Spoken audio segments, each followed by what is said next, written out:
Peace. Assalamu alaikum. Tehe, namaste, jambo, ashe, shalom, shalom. All the greetings of love and light to the darkest minds of the light. Darkest minds means you can go deep, deep, deep, deep, deep, deep. You're a deep, profound thinker. You go beneath the surface and then you are enlightened. Darkest minds of the light. Peace. I am Napashida. I'm going to try to make this very quick. I lined up some articles, some blogs, some chat GPT, all the good stuff. It's 2026. That stuff is pretty accurate because there's always a reference behind it. I also am going to pull some Bible scriptures. Of course, we are going to go to the blue letter. Of course, we're going to go to look at even the Qumran scrolls that are translated for us, for those of us who need that. So, peace, everybody, come on in. I have taught since about 2020 that Jesus is the serpent in the garden of Genesis chapter 3. In that book, I assert that the Elohim of the story are a council of divine beings. I have a lot of strong support coming from different veins of information in the Bible community. One being, first and foremost, that I really respect the information of the late Dr. Michael Heiser, but very many others. So the Elohim of that story are the body of council of gods, the sons of God. They are the divine council, the group of creator gods, whatever you want to call them, that are one with the almighty, unfathomable God, who is the God above all. And it's not a God called the unfathomable God. God, you now have not, now you've taken the unfathomable God down with the Elohim. So that is why you see a lot of scholars and Jewish practitioners of that faith say we don't say the name. Get it? It's in that same vein. It's in that same idea of you can't name the unfathomable God because that God is beyond our scope of thinking, conceptualizing. Right? I don't want to go too far off to the left because I can do that. I'm going to stay on the path. So the Elohim are an appointed council of the sons of God. They are an appointed council of divine beings, and they are the ones that are spoken of in that story. The serpent is not just a serpent in the garden alone. All the Elohim are serpent, symbolized as serpentine or serpent-like, because they are the Nachash. They are the shining ones. They are the beings, the shining beings. You came. It moves like a serpent. It's bright and shiny.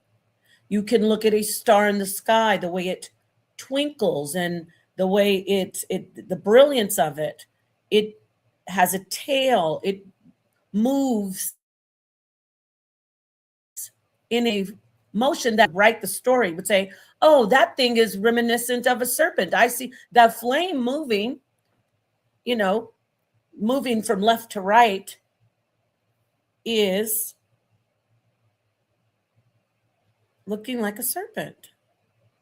So the shining ones were referred to by humans as serpents. serpents. That's not exclusive to the writers of the Hebrew Bible. Throughout that region of throughout ancient times in that region,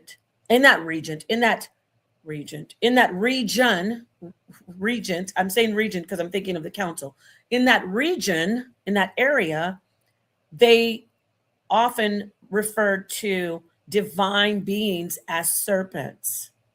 Okay?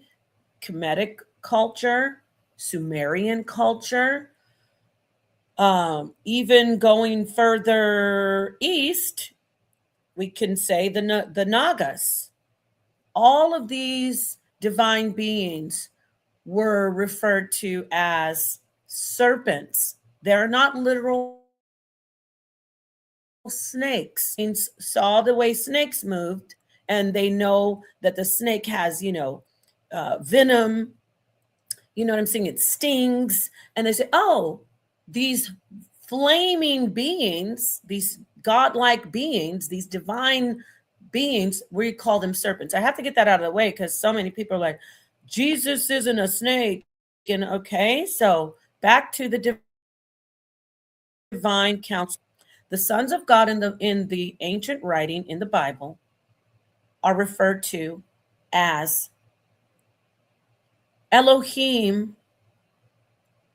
or I shouldn't say referred to as Elohim. They are synonymous with Elohim. Let me just grab some.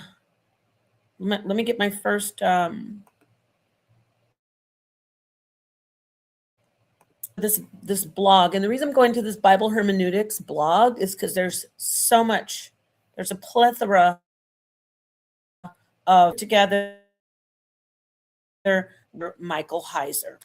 So let me share the screen and start reading. Share the screen and start reading. Oh. Okay. Hit the like button. Don't forget to share. Don't forget to subscribe if you haven't subscribed. What is this? Oh, let me take that down. Okay. Now, I hope you can see it. Peace, everybody in the chat. Thank you for being here. Bobby Hemmett. All right, so let's get started. Can everyone see the screen okay? Seems like it's a little small. Why don't I zoom in, darling? Zoom in a bit. Let's see here. Is that better? Everybody can see it, right? Okay. I'm going to start reading. All righty then. Where do I want to start? Oh, I want to start with the information from Dr. Michael Heiser, or what they're referring to Dr. Michael Heiser. It says, my answer here will borrow. The question was about, the answer here will borrow from an essay by Dr. Michael Heiser. Variants in Deuteronomy, by the way, I'm going to start with Deuteronomy 32. These are very popular scriptures. Verse 8 through 9, they refer to the sons of God. Variants in Deuteronomy 8 through 9. Now, we're going to look at different variants of where this information is presented as far as the scripture. And you're going to see how many people over time, because they want to hide the truth, literally went in and changed the scriptures. And that's forbidden. That's written. Anyone who changes the scriptures are, of course, I get a call when I'm live.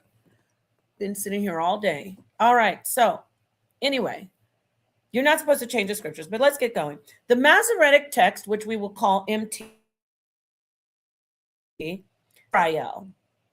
Several later versions of the Septuagint, which we will refer to as LXX later on, says sons of Israel. Angels of God of the LXX say angels of God. But Heiser, Dr. Heiser, says this is interpretive of sons of God.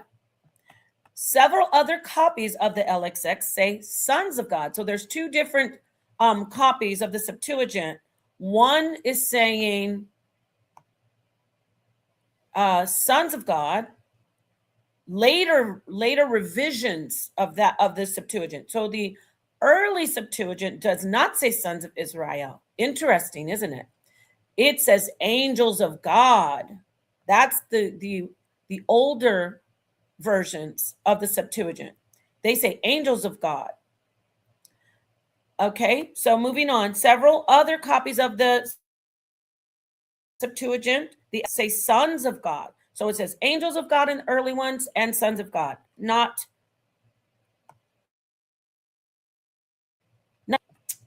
Qumran text. Now we're getting to the Dead Sea Scrolls. We will refer to this later on as DSS.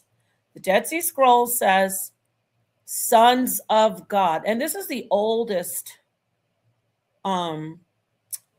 copy that we can refer to. Okay? The oldest copy that we can refer to says sons of God. Just from the evidence for Deuteronomy 32, verse 8 through 9, the sons of God variant seems the most well represented by the widest array of independent manuscript traditions.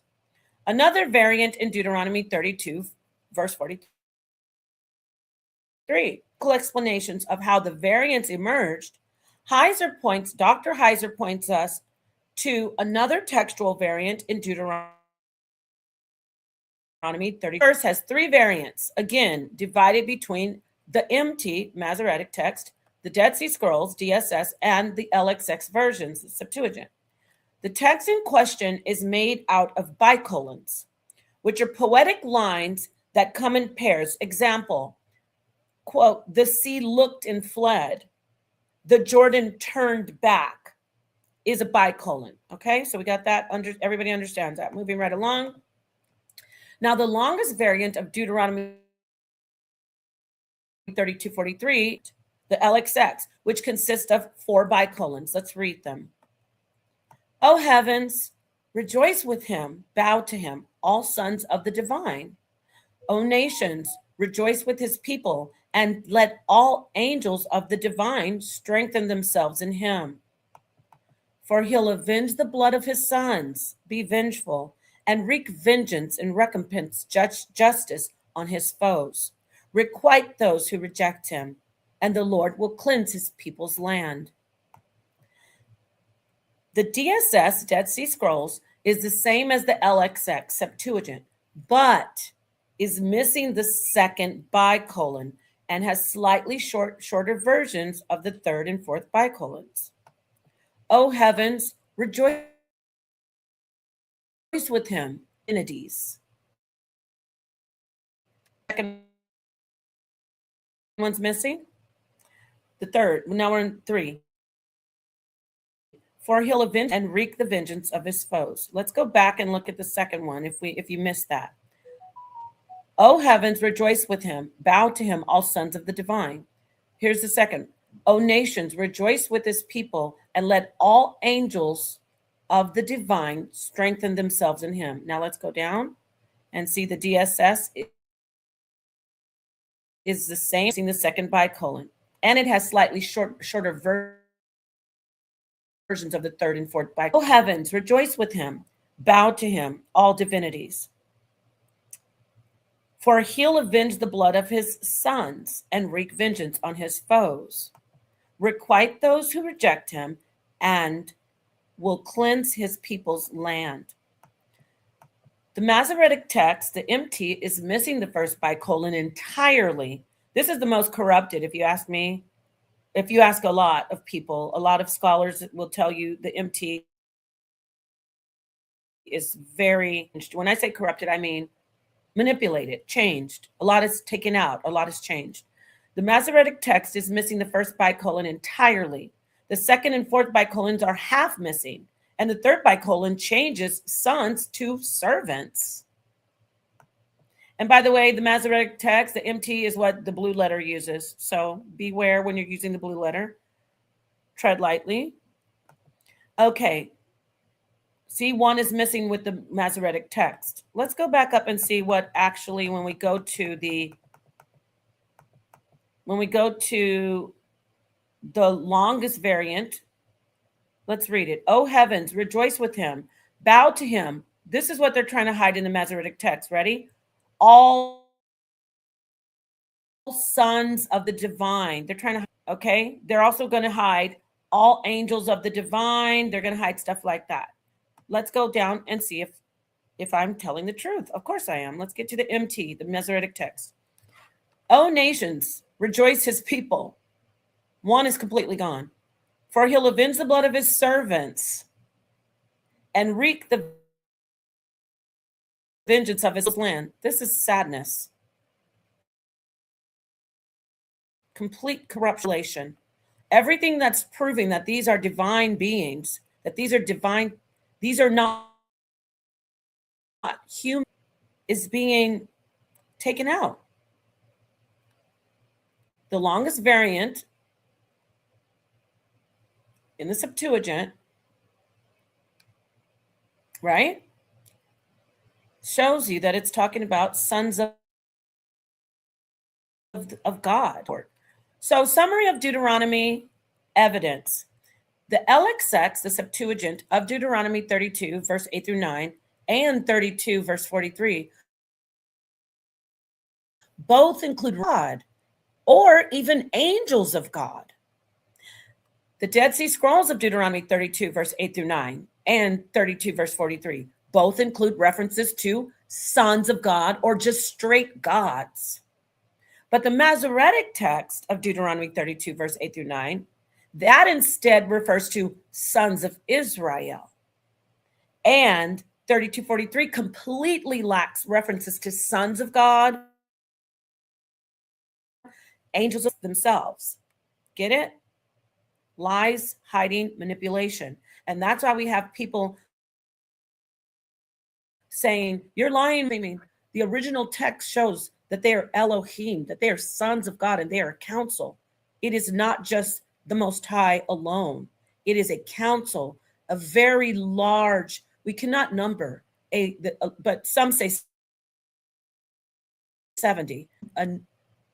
There are numerous creator divine beings in Genesis, in the creation, and the scriptures prove it. While the LXX and the DSS are not identical, they still agree that the original reading of Deuteronomy 32, verse 8 through 9, read, quote, son of God. Now, yes, this is Deuteronomy 32.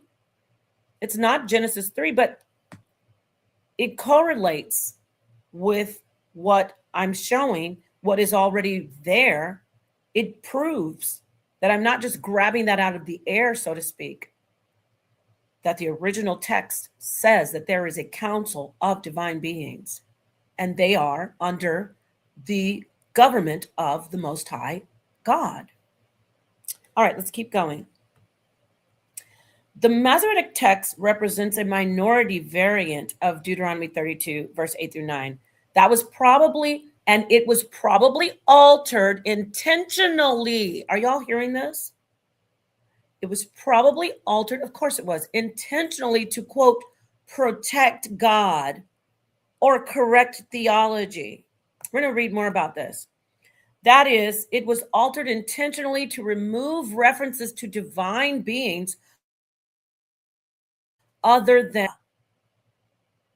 This is supported by the Masoretic text's more overt alterations in Deuteronomy 32:43.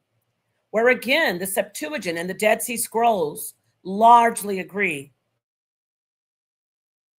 that it refrained beings. Altogether, the manuscript evidence for Deuteronomy 32 supports the conclusion that sons of God is the original of 32, verse 8 through 9. Now, somebody mentioned in this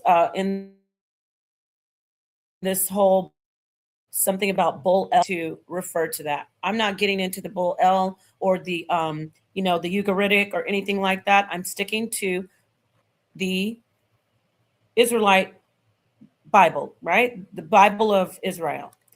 not discounting the Ugaritic information, but this isn't a stream about that right now. So it says the Bull L reading mentioned has major weakness. This is according to the blogger, in that it is an entirely hypothetical reconstruction found in no existing variants. I'm just reading this to let you know that I'm being completely transparent. I'm not trying to skew any information that I'm getting from this Bible hermeneutics blog. Okay. As for Deuteronomy 32:43, Dr. Heiser implies via Tigay, one of his sources, which is one of his variant, represents the closet form. See how it says closet form? That's why we are the darkest minds. We go beneath the surface, drag information out. The closet form to the original, with the LXX having, actually, I think that might be, he might have said closest, but I'm thinking that they're hiding stuff. So that's why I'm saying closet. But anyway, the Dead Sea Scrolls and the Septuagint, which we saw in the previous information that I just presented in this, which was presented in this blog, which is solid. Okay. They're talking about primary sources. The Dead Sea Scrolls and the Septuagint are primary sources of this. Those who might lose me, I'm talking about she's using a blog. Oh, yeah. This blog is talking about the primary sources and a Bible expert who is the late Dr. Michael Heiser. So anyway, the Septuagint having added materials and the MT having removed and altered materials. Circumstantial supporting evidence. Now we're going to go to the book of Daniel, right? Daniel 10 through 12 contains an unusual feature in that it suggests the nations of the earth correspond to angelic figures. These chapters specifically refer to an angelic prince of Persia. That's chapter 10, verses 13 and verse 20. And a prince of Greece, chapter 10, verse 20. And Michael, which is the God, they're talking about the archangel, or some people say, archangel Michael. I always say angel Michael. It says Michael, the prince of Israel, chapter 10. So what's being said here is in these chapters, you'll see leaders of countries, actual human countries, human nations, being led by and references to angelic divine beings. Okay, the book of Daniel displays unity with an existing law of Moses, chapter 9, verse 11, verse 13. So it may be the author's concept that nations correspond to angels. Nations correspond to angels comes from the sons of God, reading Deuteronomy 32, 8 through 9. So basically what's being said is the nations were separated and given unto these divine Deuteronomy 32. So in Daniel, you'll see, see, we've got this nation led by this angel Michael, and then another, the Persia. There's an angelic prince. So this is circumstantial supporting evidence. That I believe this is Dr. Heiser as well uses this information. This is from Dr. Heiser. So the resources, of course, that were used in this blog in this Bible hermeneutics blog is from, like I mentioned, Dr. Michael Heiser. 32:8 and the Sons of God. I absolutely love Dr. Michael Heiser. Rest in peace. Thank you for all this information. I'm going to just move straight through this. According to the script writer, the Sons of God is a group of Jesuits. Okay. Am I glitching? Oh, wow. Yeah, that sucks. I'm sorry. Did you get the gist? Damn, I'm blanking out, huh? Well, I hope you could read the information. Basically, what I was presenting, thank you for letting me know that pattern. The information that I'm giving, I might switch to, hold on, give me a minute. Give me just a moment, darling. I'm going to do something here. I'm always switching. Give me 1 second, okay? I'm going to change up here because I don't want to keep on doing that.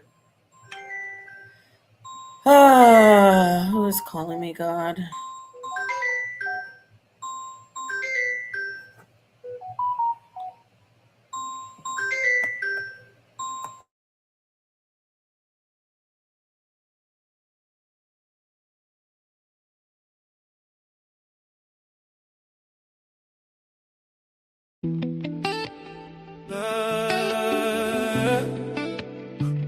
Not put you at where my people at. Not put you at where my people at. I need you to help me on this mission.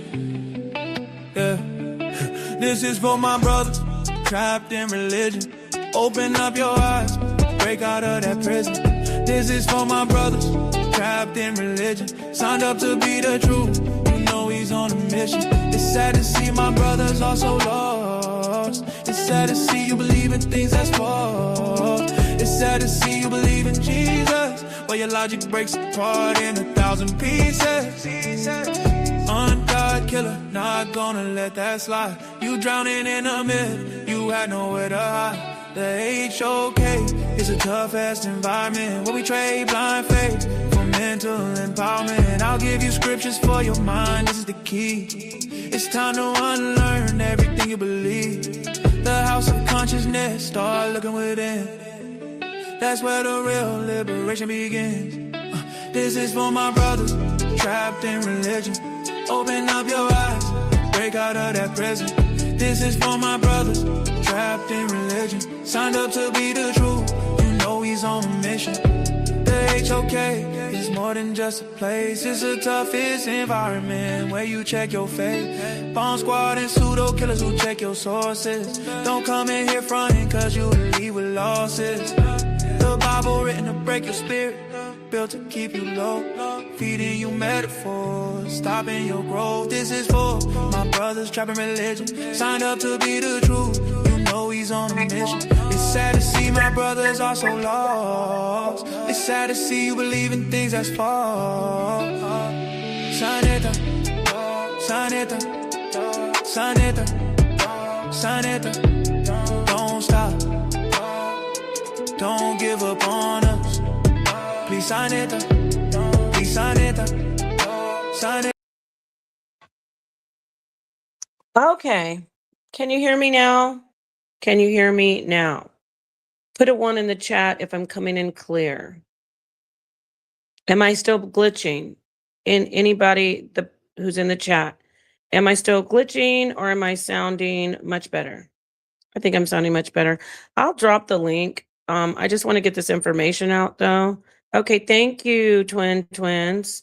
All right, so here's the link. And it will be pinned.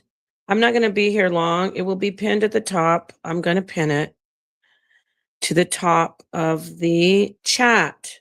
Now, back to what I was saying. I don't know how much you heard. Unfortunately, I was glitching. But basically, I was reading the original writings, which are in the Dead Sea Scrolls, Qumran Scrolls, and also the oldest version of the Septuagint show that it says sons of God and even angels of God. So it's undeniably divine beings. All right, so now let me get to another piece of information. I just want to go through all of what I lined up to read, just to give, there are articles going on. So we were on there talking about the Masoretic text, right? And the Masoretic text is clearly, it shows that the original documents have been manipulated. They've removed information. And so we're going to read this. This is a website called the Torah. So we're going to hear straight from, the people of the people of the people who created this, or should I say, put together, yes, created the text, the Masoretic text. They went in with the original Hebrew that didn't have like vowel points and all this good stuff, and they added things.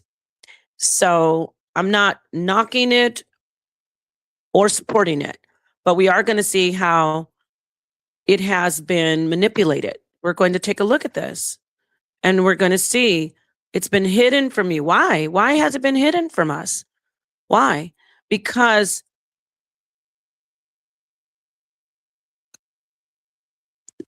those writers, or those manipulators, I should say, didn't want people to see that there is more than one God, or there are other gods in the text, because they were moving toward, of course, it's a monotheistic religion, but it's really about monotry,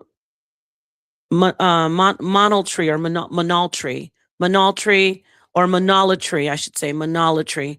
Monolatry is the worship of one God and understanding there is one power, but you acknowledge that there are other gods. So that's monolatry. Monolatry is the worship of one God, but acknowledging that there are other gods. That is actually what the religion of the Hebrew religion is really about: monolatry, not monotheism. And it's all through the writings. That's why God says in the Torah, do not worship those other gods. There's an acknowledgement of those other gods. Just worship me. Get it? So anyway, let's read this article in the Torah website, the Torah.com. Textual criticism of the Torah, 10 short case studies. All right. See if I'm sharing it. No, I'm not. I want to share it though. So let me get it. Share the screen. Okay. Take this down.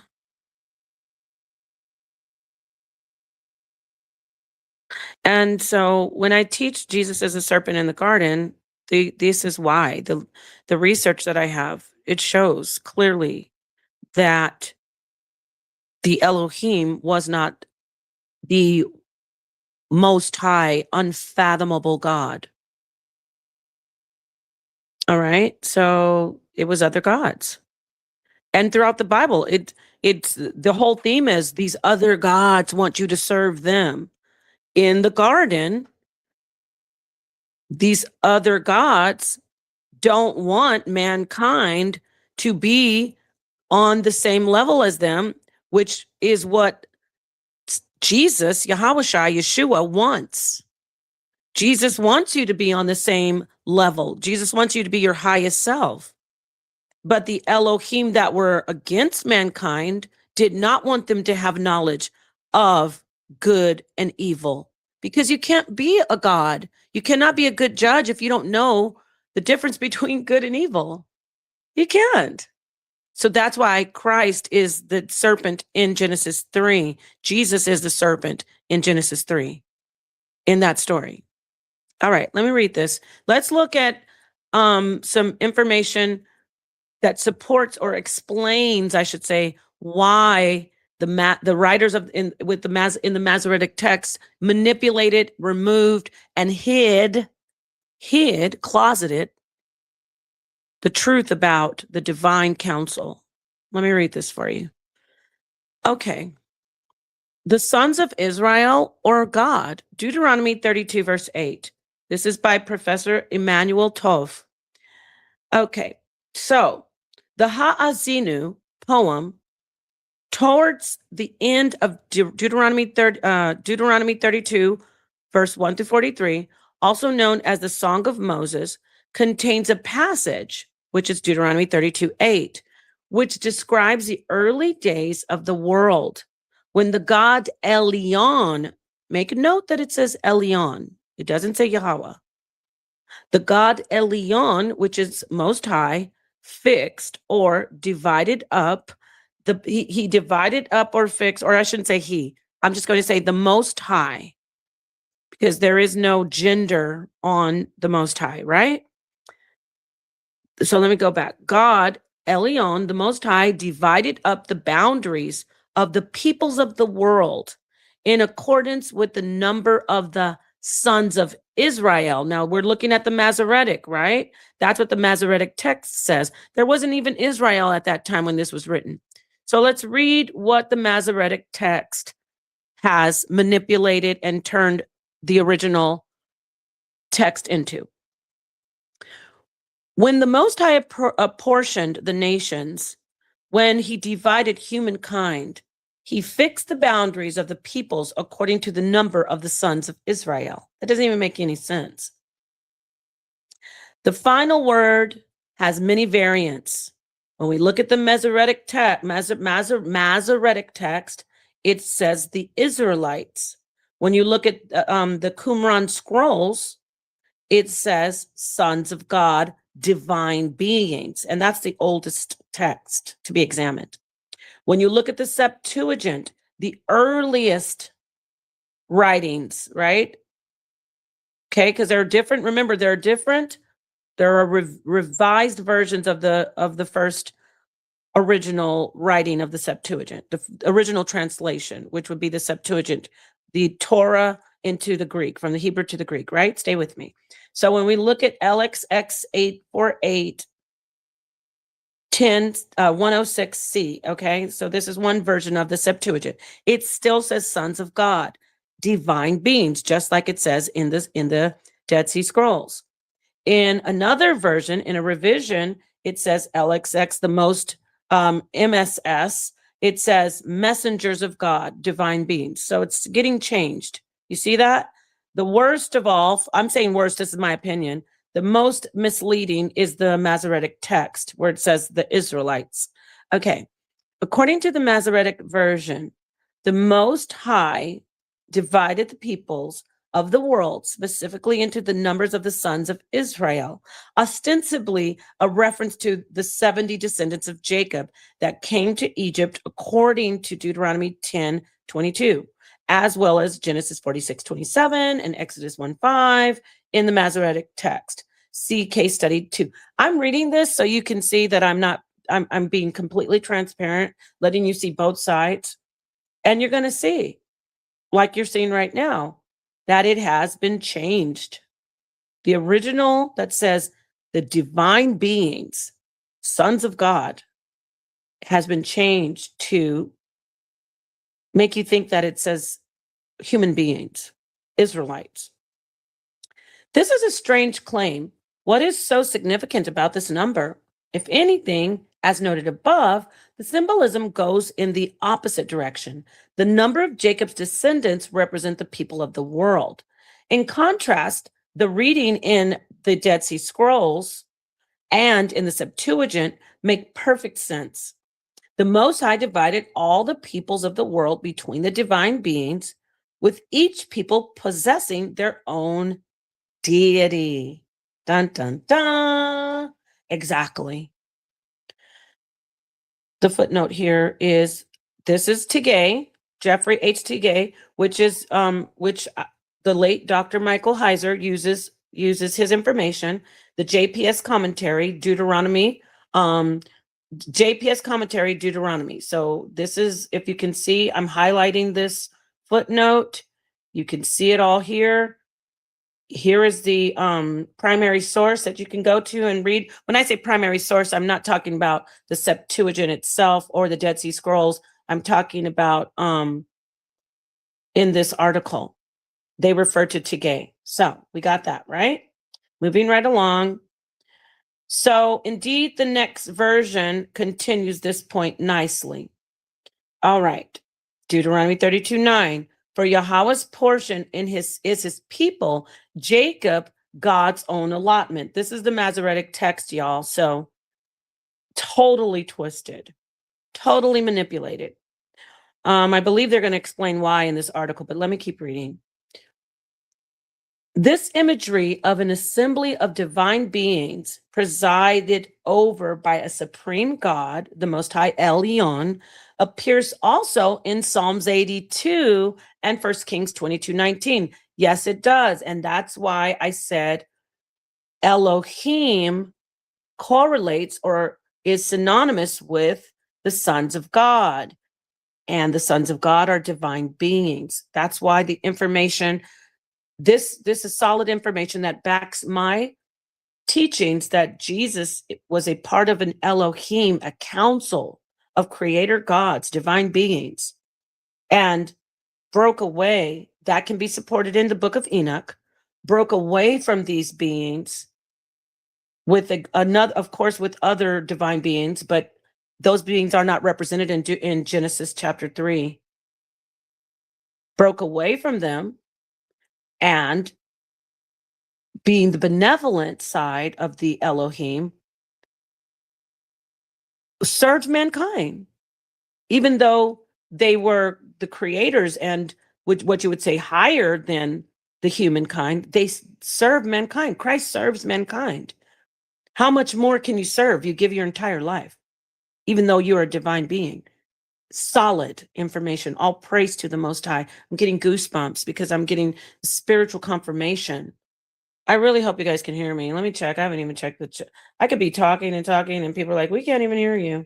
Let me see. Can you hear me okay? All right. Everybody's here.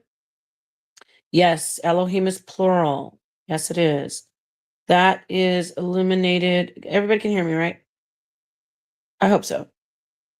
Peace and love to everybody who's out here supporting. And it might not be a big, huge audience, but you're getting the information. Trust me, you can come back to this information and never fail. If you want to find solid information supporting that the Elohim of Genesis chapter 1, 2, and 3 are not the Most High God, you can definitely get into these scriptures, into this commentary, and you will be able to say, yeah, of course it's not. It is the sons of God. It's not God. It's not the Most High God. They are the appointed creator gods. Are they divine?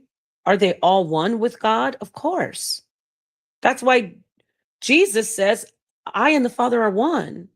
How could you ask to see me, see the Father when you've been with me the whole time? I'm one with the Most High. And these divine beings were and are still one with the Most High. You understand? Okay, so let me get back to this article. It's important for me to read all this because I want you to see that it has been changed. Okay, so this imagery of an assembly of divine beings presided over by a supreme God, which is the Most High Elyon, appears in Psalms 82 and 1 Kings 22:19, and is familiar from the Ugaritic poetry. The Masoretic text Sons of Israel reflects a conscious intervention. Please take note of this. A conscious intervention in the text by a scribe who was uncomfortable. How dare he, right? Who was uncomfortable with the polytheistic picture of divine beings. And thus, that scribe demythologized the original polytheistic description by replacing the word God with Israel. Shame. Shame. Okay? That is written by, this is a Jewish publication speaking about this people, the scribes in the Masoretic text. They completely removed or took it away or changed, completely manipulated the original writing, which said divine beings, a divine council. Okay? There it is. Because they were uncomfortable with the polytheistic picture of divine beings. So, that was short, right? Short and sweet. Previous in the series, okay, who wrote this? Well, Professor Emmanuel Tove is a J.L. Magnus Professor of Bible Emeritus in the Department of Bible at the Hebrew University, where he received his PhD in Biblical Studies. He was the editor of 33 volumes of discoveries in the Judean, I'm going to read his whole blog, I'm going to read it, okay? In the Judean desert. Among his many publications are scribal practices and approaches reflected in the text found in the Judean desert, textual criticisms of the Bible, an introduction, the Biblical Encyclopedia Library 31, and the text critical use of the Septuagint in the Bible research. So this man is no, he's no dummy. He knows what he's talking about. And I believe he's Jewish. And he's saying, no, this was hidden. No, this looks like it was hidden. Of course it was. So moving right along, getting through all of these articles and this information. I am using primary sources when I talk about the Bible. Okay. I'm giving you commentary from Bible scholars. Okay. But the primary sources are the original Septuagint and the original Dead Sea Scrolls. Original, meaning the writing, the original text. Get it? So let's move right along to another article. This is by Dr. Michael Heiser again. I use a lot of Dr. Michael Heiser because Michael Heiser is a Christian. Michael Heiser does not teach or did not teach Jesus is the serpent in the garden. That is my original teaching. And it has picked up, all praises to the Most High. It has picked up over time with many people who subscribe to the Bible and many people who don't. People like Brother Sanchez is twisting my teaching to say that, the Bible is satanic and little things like that. I'm not being disrespectful to him. I'm just saying I'm giving an example. He's a well-known teacher. A lot of people are taking the information and they're using it like they will, just like they do with all information.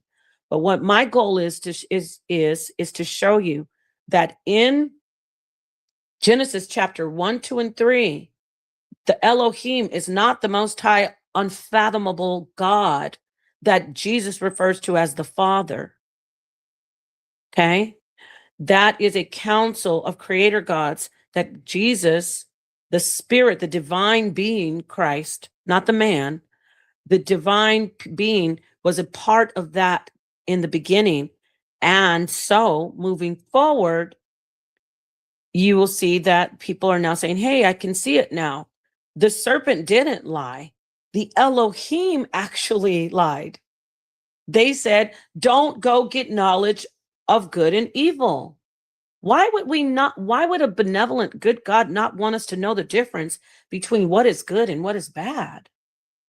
So we can have good judgment and we can be a part of that Elohim as Jesus said, ye are gods. Christ said, didn't the Bible tell you that? Christ says that in the gospel. So as I was saying, I want to read all of these articles to give you as much information as I can so you can do your own research. Here is an article by, again, the late, great Dr. Michael Heiser. Rest in peace. Sons of God. Sons of Israel, I should say. Sons of Israel or sons of God in Deuteronomy 32:8. This is from an article from 2017. As I mentioned to you, I've been teaching this since 2020. I got this information from Dr. Heiser was very helpful for me because before 2020, I could find nothing talking about Jesus being the serpent in Genesis chapter 3.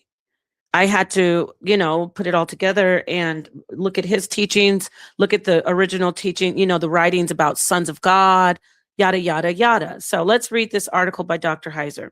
After the great flood, everyone had one language. Humanity congregated in the region of Babylonia, the land of Shinar, and started building a tower that would reach into the heavens. That's in Genesis 11, verses 1 through 9.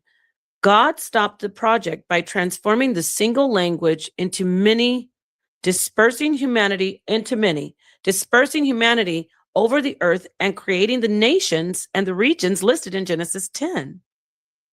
Most people think it ends there, but there's more. The story picks up again in Deuteronomy 32, verses 8 through 9. And the story changes depending on what Bible version you use. When the Most High apportioned the nations as an inheritance, when he divided up humankind, he established the borders of the peoples according to the number of the sons of God, the divine council, the divine beings, the sons of God, the Elohim. But the Lord's portion is his people, Jacob, his allotted heritage. Some Bibles may read, quote, sons of Israel, instead of, quote, sons of God. The difference is due to an ancient manuscript disagreement with major theological ramifications.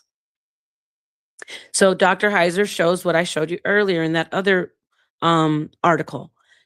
Deuteronomy 32:8. Here you see the Masoretic text, and it says, when the Most High gave the nations their inheritance. In the Dead Sea Scrolls, it says, when the Most High gave the nations their inheritance. Matches, right? It goes on to say, when he divided humanity. That's the Masoretic. In Dead Sea Scrolls, when he divided humanity. So far, so good, right? Let's keep going. Masoretic text says, he fixed the borders of the people. Dead Sea Scrolls says, he fixed the borders of the people. Oh, it's looking pretty good. Let's get to the Masoretic text for this line.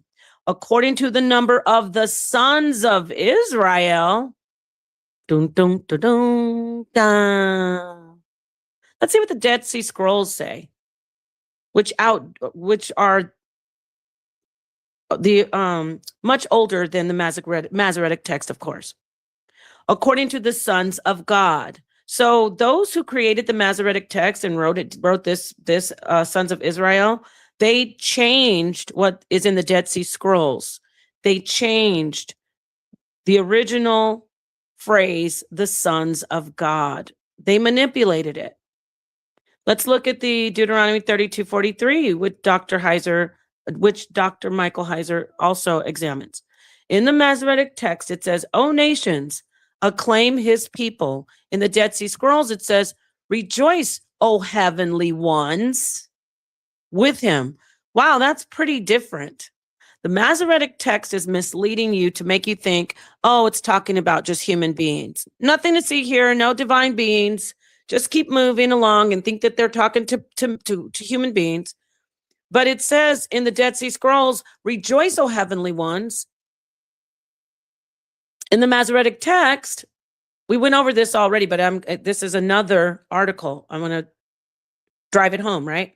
It's completely missing in the Masoretic text. But in the Dead Sea Scrolls, it says, bow down, all you gods, before him. In the Masoretic text, verse 2a says, for he will avenge the blood of his servants. In the Dead Sea Scrolls, it says, for he will avenge the blood of his sons. In the Masoretic text, 2b says, he will exact vengeance on his adversaries. In the Dead Sea Scrolls, it says, he will exact vengeance on his adversaries. So you can see they are matching. So you know that the Masoretic text took what they wanted to manipulate and change and kept what they thought was okay. Verse 3 is completely missing in the Masoretic text. Let's look at the Dead Sea Scrolls, which they used when they did their translations, right? Let's see what it says in the Dead Sea Scrolls. He will repay those who hate them. Oh, it's completely missing in the Masoretic text. 3b in the Masoretic text says, and make atonement for his land and his people. Let's see what the original Dead Sea Scrolls say. And make atonement for his people's land. So they changed it. They changed the Dead Sea Scrolls. O nations, acclaim his people, Masoretic. Dead Sea Scrolls, rejoice, O heavenly ones. Completely changed it. Dr. Michael Heiser goes on to write, is sons of Israel accurate? Most English Bibles have, quote, sons of Israel or something similar because the translation is based on the traditional Hebrew text of the Old Testament, known to us as the Masoretic text. There we found the problem, doctor. This is it. We found it. It's the Masoretic text. That's why everybody's super haywire. The translation is based on the traditional Hebrew text, which is known to us as the Masoretic text, which manipulated the original text itself. But how does God dividing humankind and fixing the boundaries of the people, quote, according to the number of the sons of Israel, make any sense at all? Right. Thank you, Dr. Heiser.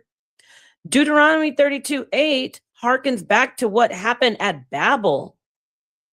And Israel did not even exist at that time. If you read through the, quote, tables of nations in Genesis 10, Israel does not even appear in the tables of nations. Exactly. Quote, sons of God is the reading in two other older manuscripts. We talked about this already in my stream right now. It is written in the Septuagint, which is an ancient Greek translation of the Old Testament, and which is Old Testament meaning Torah, and the Dead Sea Scrolls. Oh, actually, Torah meaning Tanakh, I should say. And the older manuscript, which is the Dead Sea Scrolls. The Dead Sea Scrolls are a set of manuscripts discovered in the desert not too far from Jerusalem. Bible translators agree that Sons of God is the more original reading. Bible translators agree that Sons of God, not Children of Israel or Sons of Israel, Sons of God is a more original reading, but they usually place it in a footnote at Deuteronomy 32:8, not in the actual text. Interesting, right? The English Standard Version, though, and others place Sons of God right into their translation. Why is there a difference? Deuteronomy 32:8. Let me just check the chat real quick and make sure that I'm coming in clear. Mighty Hebrew says, it only makes sense when one understands that Yisrael are Elohim embodied in human form. Okay, let me see what's being said in here. Let me take a break from what I'm reading and let's go back to peace, beautiful G.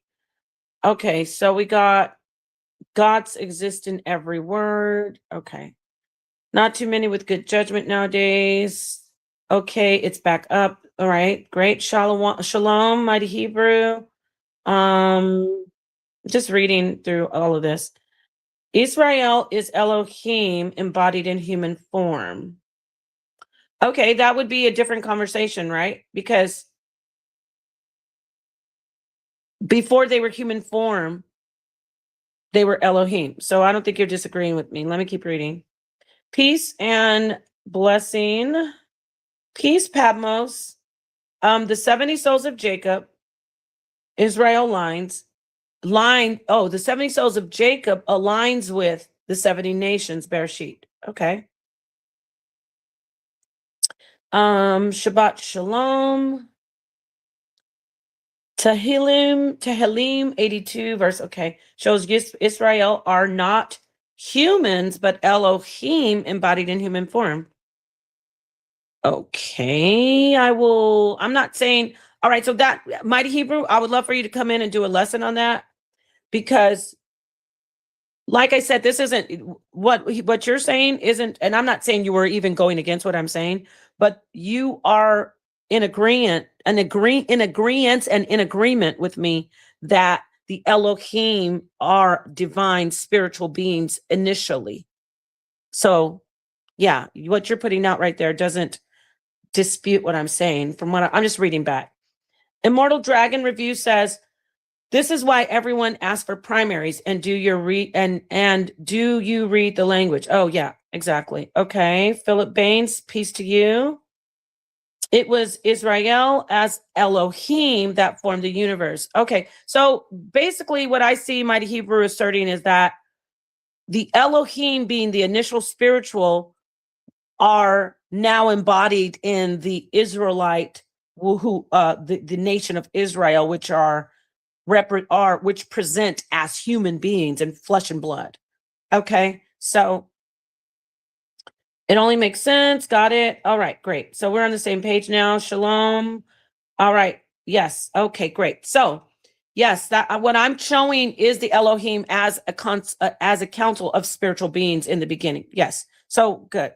That's why I want to check the chat, make sure everybody is, saying what they like to say and participating. That's great. I didn't want to just be reading and then people are like, we can't hear you.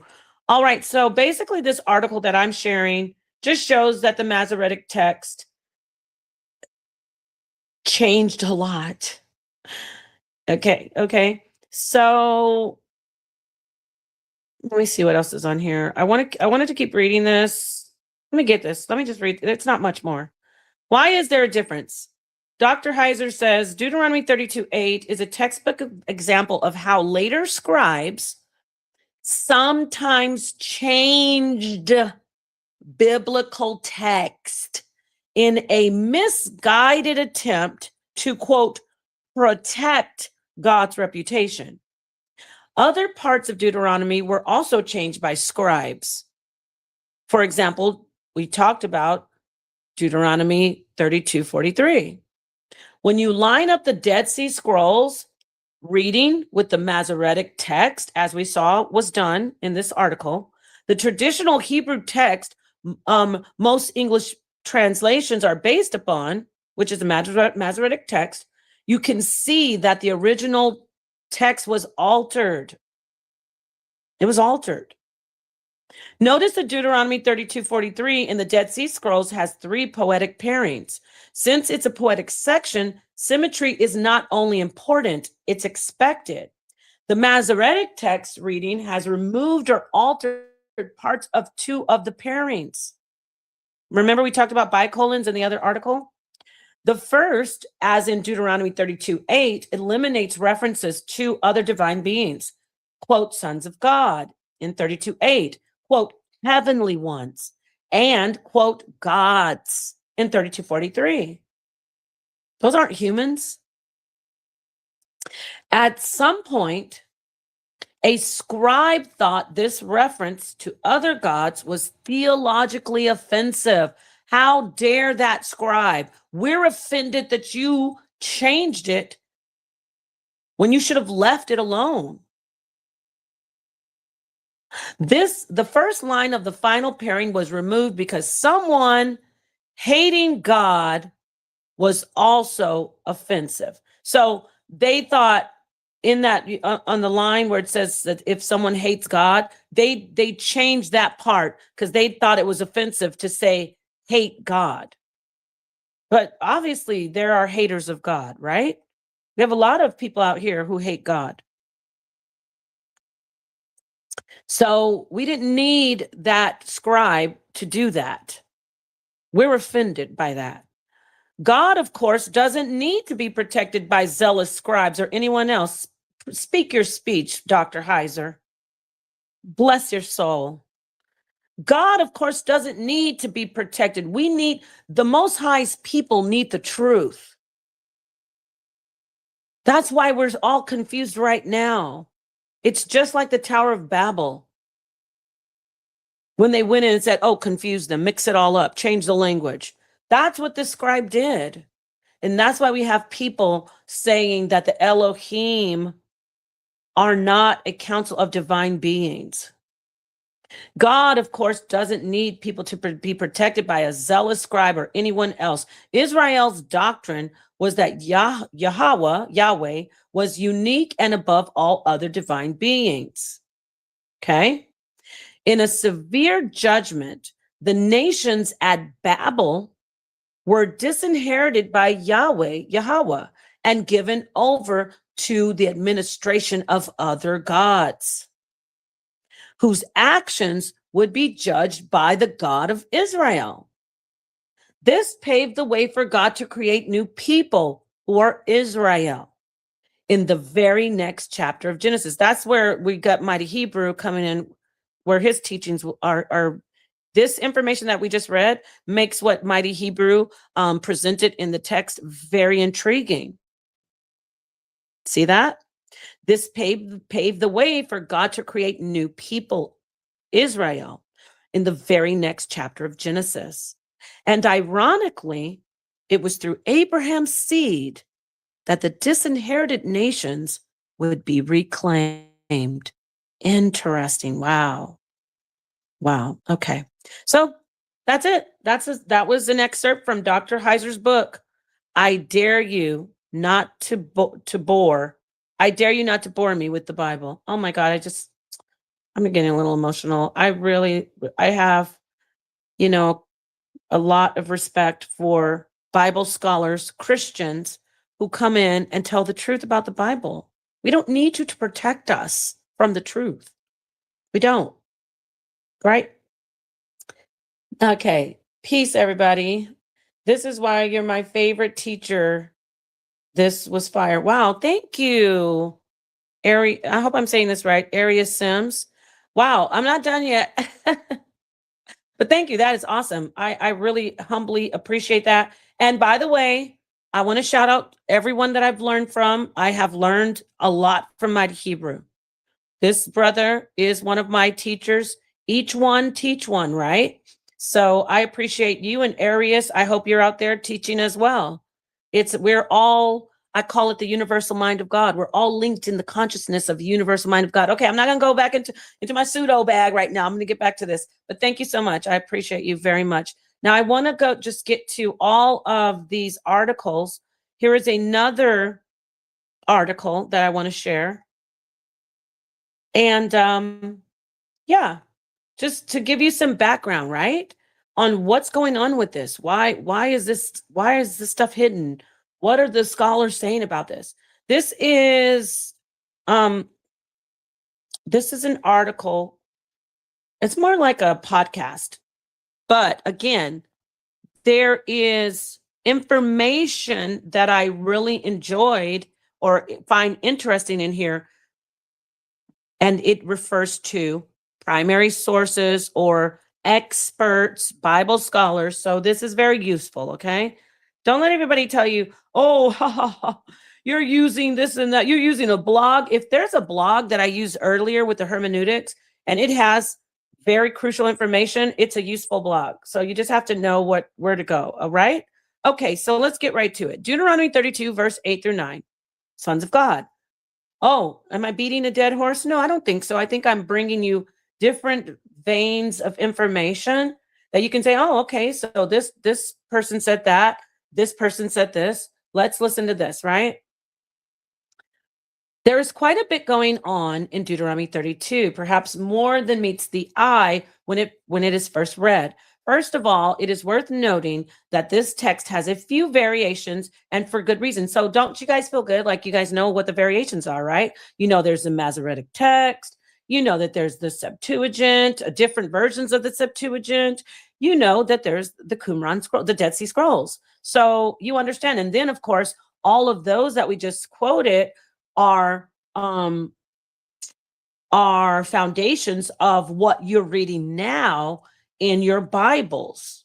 So the text that you read in your actual Bibles, like the KJV, the NIV, all the Bibles, right? They are coming from they're coming from the Masoretic text, the Septuagint, and the Dead Sea Scrolls, right? So the Dead Sea Scrolls, quote, when Elion gave the nations, so this is a translation from the Dead Sea Scrolls. When Elion, that's the Most High, gave the nations as an inheritance, when he separated the sons of man, he set the boundaries of the people according to the number of the sons of God, the B'nai Elohim. For Yahweh's portion was his people. Jacob was the lot of his inheritance. Now we're going to look at the Septuagint once again, the LXX.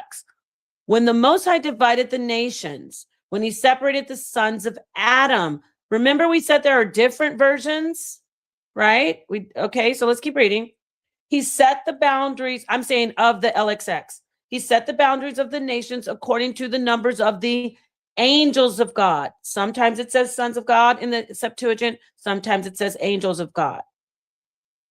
And his people, Jacob, became the portion of the Lord. Israel was the line of his inheritance. Masoretic text says, quote, when Elion gave the nations their inheritance, when he divided all the sons of man, he set the boundaries of the people according to the numbers of the sons of Israel. For Yahweh's portion of his people, Jacob was the lot of his inheritance. So I see what I'm also reading this and thinking about what Mighty Hebrew said. Mighty Hebrew is saying the sons of Israel are representing the sons of God, which are the divine beings, which are the Elohim.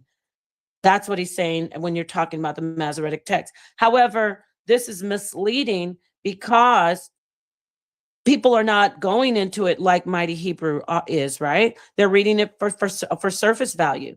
And they're seeing, oh, sons of Israel, that's not any divine council. That's not the Elohim. So, yeah.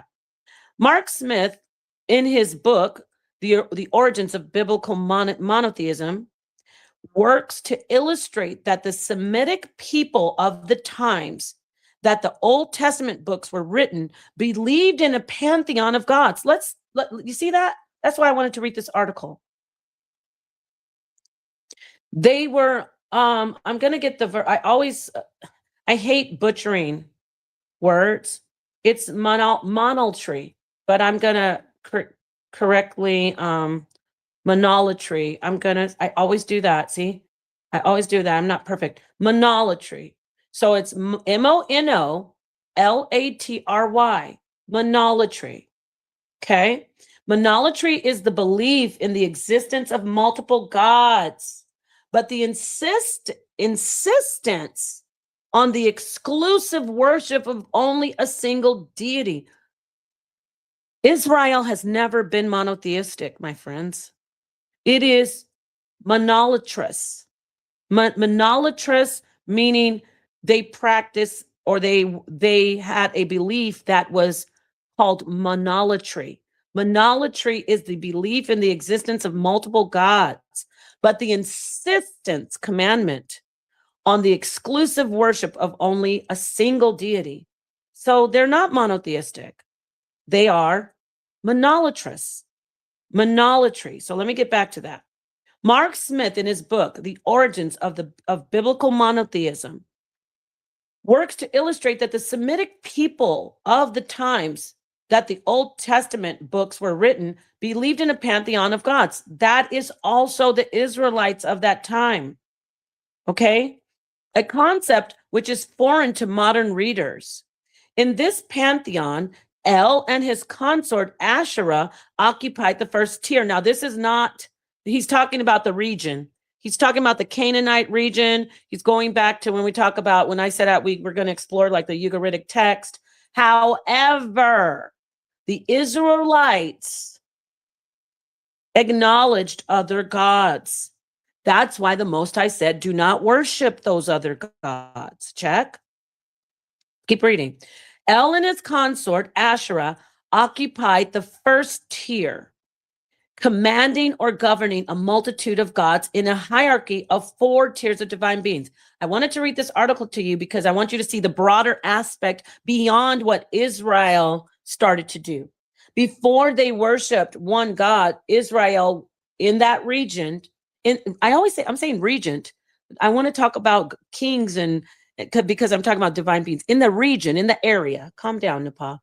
In that region, in ancient times, even those who are called Israel were in the community of Canaan. They were essentially Canaanites, like how we're Americans, but we have like Yugoslavians, we have Russians, we have Native Americans, we have Nigerians, all making up what we call the United States. That's what Canaan was. But I'm letting you know, before the Israelites said, look, we're coming out of Kemet, we're coming out of Egypt, we're just going to have our own thing. We're separating from these nations. We're not going to worship these other gods. We're not going to worship Asherah. We're not going to worship El. We're going to just have our God. Come on, let's do this, you guys. Before that, they were all, there were so many different gods. And Asherah and El were prominent gods worshipped in that region, even by people who were Israelites before they started to follow the covenant of Moses. You understand? All right, great. So the second tier was inhabited by the children of El and his consort, and were called sons of God. So see, now we're stepping out of just the Bible and Israel and the writings, right? We're talking about that entire region. And that region, people commonly worshiped El and Asherah. Okay? The third tier comprising of craftsmen or artisan deities. Isn't that interesting? You heard that, right? Artisan deities, craftsmen.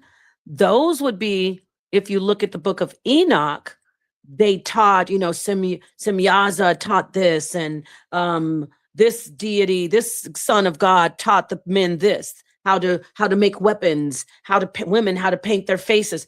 This is what was known in that ancient region about the gods. When I talk about hierarchy, there's a hierarchy of gods. Now, again, I don't want you to get confused, and I know you're not. I'm not saying that this is in the Bible.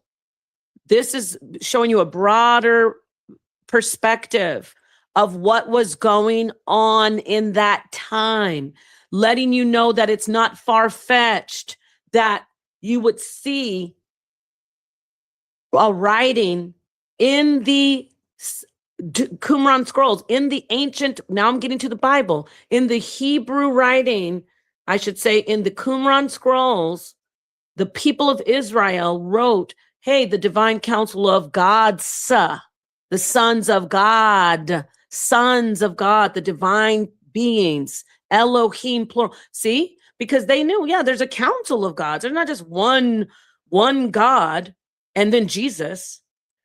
I'm saying that's what they wrote. That's what was a reality to them. That is what was literal. Shout out to Brother Reggie and Brother Jabari. Their debate coming up. Were the netters literal? They literally believed in different gods. Got it? So Smith cites Kothar Wahasis as an example of a third-level deity in the Ugaritic pantheon. So now I'm jumping out of the information. We're going away from what I was talking about with the Septuagint and the Qumran scrolls. We're looking at the broader perspective of that region. Okay. Kothar is a maker. Okay. So Smith cites Kothar Wahasis. This is a god that is in the Ugaritic pantheon. Kothar is, which predates the God of Israel. Okay. When I say predates, I'm not saying in my belief like God is infinite. There is no time that constricts my belief. I'm not talking about my belief. I'm talking about the text. Please take note of that. Okay. So the Ugaritic text predates what we have for the Hebrew text. We're on the same page, right? I'm not looking at the chat yet. Kothar is a maker. The god Kothar is a maker of gadgets and weapons, from Baal. Kind of like the character Alfred as he relates to Batman. Okay. The fourth tier of the divine beings act as messengers of God. Interesting, because those are angels for us in the Hebrew Bible. Servants to the gods who occupy the first three tiers. Okay. Later redactors of Old Testament text were uncomfortable. Here we're talking about the Masoretic text scribes with their bold behinds. Shameful. Later redactors of Old Testament texts were uncomfortable with the polytheistic nature of earlier Hebrew text. Deuteronomy 32, verse 8 through 9 is a text which emphasizes the ideas that a council of divine beings. Now we're back in the Bible. Now we're back in the actual text of the story of Genesis. Now we're back talking about Genesis 1-3, where I say Jesus is the serpent in the garden and that the Elohim is not the most high God. It is a council of divine beings. Thank you, sir. They existed with tiers or rankings of these divine beings as Smith asserts. Let's listen to what Smith asserts in his writings. Okay.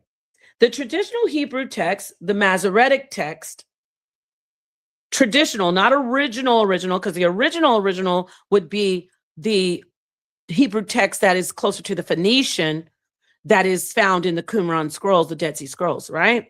So the traditional Hebrew text, Masoretic text, perhaps reflects a discomfort with polytheistic theology of Israel.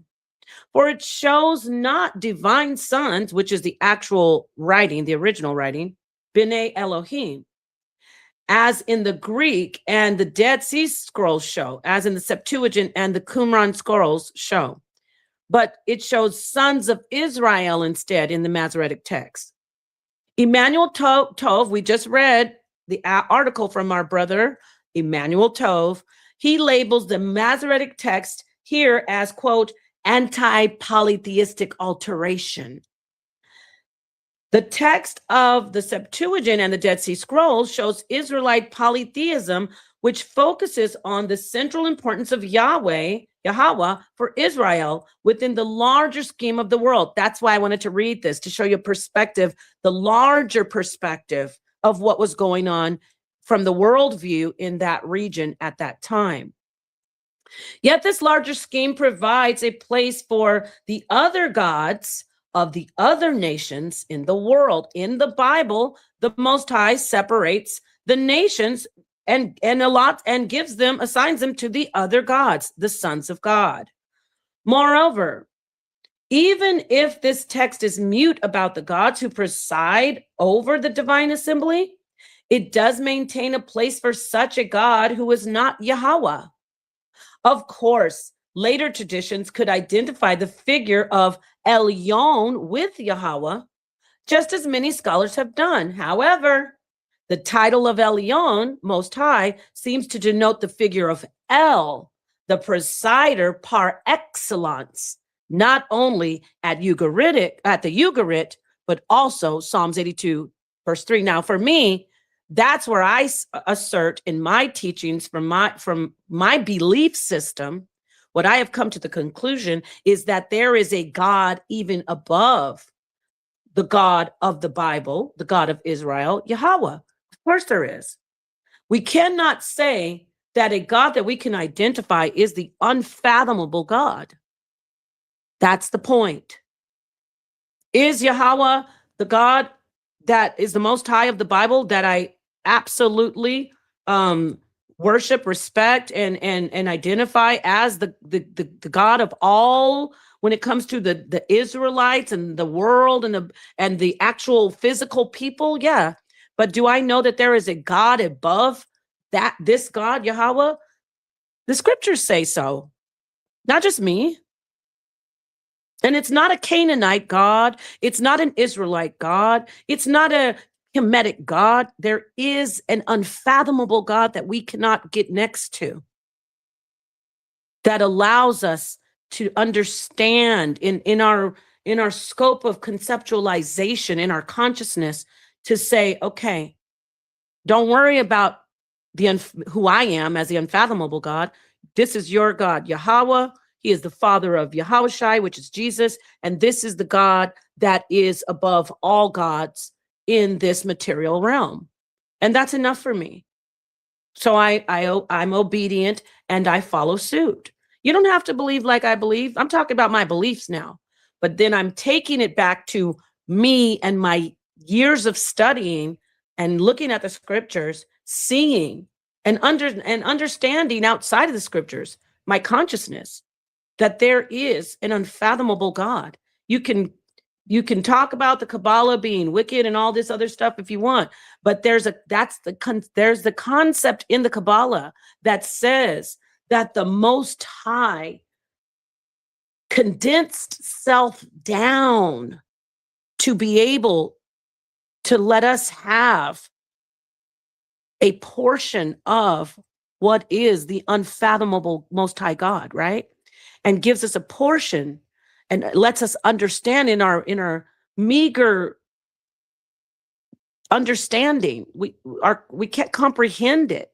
We can only comprehend what God has given us, what the Most High unfathomable God has given us. And that God is, now I'm talking about myself and from the scriptures, is El Elyon and then Yahweh. You get it? I hope so. Let me get back to this and I'll look in the chat. Okay, I'm going to read this again. Moreover, even if the text is mute about the God who presides over the divine assembly, it does maintain a place for such a God who is not Yahweh. Of course, later traditions could identify the figure of Elyon with Yahweh. Just because I say El Elyon and Yahweh, because even when you name El Elyon, now El Elyon is no longer the unfathomable God. It's just like fractals. It just, a mirror within a mirror within a mirror. When I continue, whenever I say, and that's also, you can see, I'm going to talk about quantum mechanics. When you observe the particle, it collapses into a wave, or that's really rough. But what I'm saying is, once you try to name the unfathomable God, the unfathomable God is no longer the unfathomable God in your conceptualization. The unfathomable God is only that when you are not looking or viewing it, just like when the same idea in quantum mechanics, and get it, in quantum physics and quantum mechanics. When you say, oh, that's God, El Elyon, now you've taken it, it's no longer the unfathomable God. Right? It is a God, it is a powerful God, El Elyon. It is a powerful God, Yahweh. But once you have taken it and observed it, when you look at it, it's not that the unmentionable or the unfathomable, the unnameable. Okay, so let me look in the chat real quick. Okay. Thank you, FS Drathio. A certain group of angels, the Most High is the CEO and owner of the universe. I like that. Yes. Of the universe, of multiverse, the multiverse, right? Let me see what Old Account says. Peace, sis. I agree with the unfathomable God. Our minds can think of everything, but can't fathom God and its origin. Absolutely. Wonderful. Yeah, Yahweh is source. Yes, I like that. I've heard God being called source before. Let's see what this brother says, though. Israel says, no one bigger than Yahweh and his program. I strongly disagree, Sister Nafa. Okay, well, that's all right. That's okay. I don't, even though people say I want an echo chamber, I definitely can respect what you say. That's why Summer jammed it. Okay, so, but you get where I'm coming from, right? I hope you do. All righty, so I think this is an interesting article. I'm going to read a little bit more of it, because it does touch on how the original text has been changed from divine gods, sons of God, and divine beings in the Masoretic text. And then the Masoretic text has been used to create all the Bible translations. So, and it also shows that, polytheism in that region was something that was common. And then with the Israelites, monolatry, I always say, monolatry, the worship of one God only, with the understanding that there's an existence of other gods. That is what happened with Israel. Okay. The author of Psalms 82 deposes the older theology, as Israel's deity is called to assume a new role as judge of all the world. Yet at the same time, Psalms 82, like Deuteronomy 32, verse 8 through 9, preserves the outline of the older theology. It is rejecting. From the perspective of this older theology, Yahweh did not belong to the top tier of the pantheon. Instead, in early Israel, the God of Israel apparently belonged to the second tier of pantheon. He was not a presider God, but one of his sons. Accordingly, what is at work is not a loss of the second tier of a pantheon headed by Yahweh. Instead, the collapse of the first and the second tier in the early Israelite pantheon likely was caused by the identification of El, the head of this pantheon, with Yahweh, a member of the second tier. So do you see? So it went from El Elyon, that tier, collapsing down into the second tier, essentially making Yahweh and El Elyon the same, like phasing out the title El Elyon and only adopting Yahweh, merging those two together. Interestingly, that happens with Christ, with Jesus, right? Yeshua, Yahushai. There are people who say, many people, Jesus is God. There's a merger of God, the Father, with the Son, and now Christ is worshiped as God, as one. So that's a collapsing of the tier in Christianity, especially in the Pauline doctrines, right? Especially when you get to all the epistles of Paul, there's a collapse from, we've got Yahweh, the Father, that top tier, and then Christ, the Son, second tier. That in Christianity, that top tier is collapsed down into just Jesus is God. And I don't have an issue with that.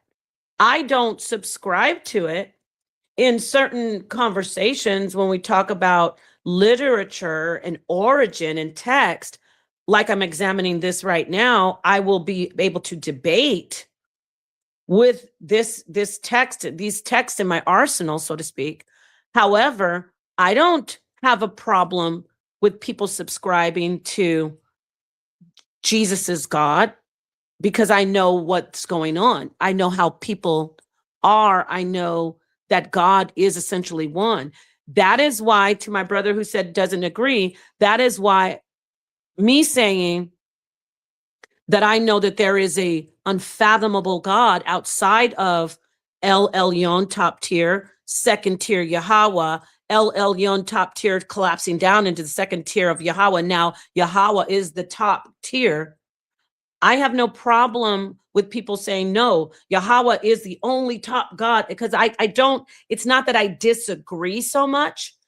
My conceptualization, when I'm alone with myself, in my meditation, in my prayer, in my worship, I know in my consciousness, I understand, period. I understand. So for a brother or an Israelite to say, Yahweh is the top God and there is none other, I don't look at it and go, you're blaspheme. The problem is certain people, not the brother in the chat, would attack me and say, you're a blasphemer. Yahweh is the only God and you're going against. I'm not going against, because as I said, I subscribe to the Torah, to the entire Tanakh. I subscribe to the Gospels. Do I subscribe to the doctrine? I mean, to the Pauline doctrine? I don't subscribe to it, but it is extremely useful. There's a lot of validity in it.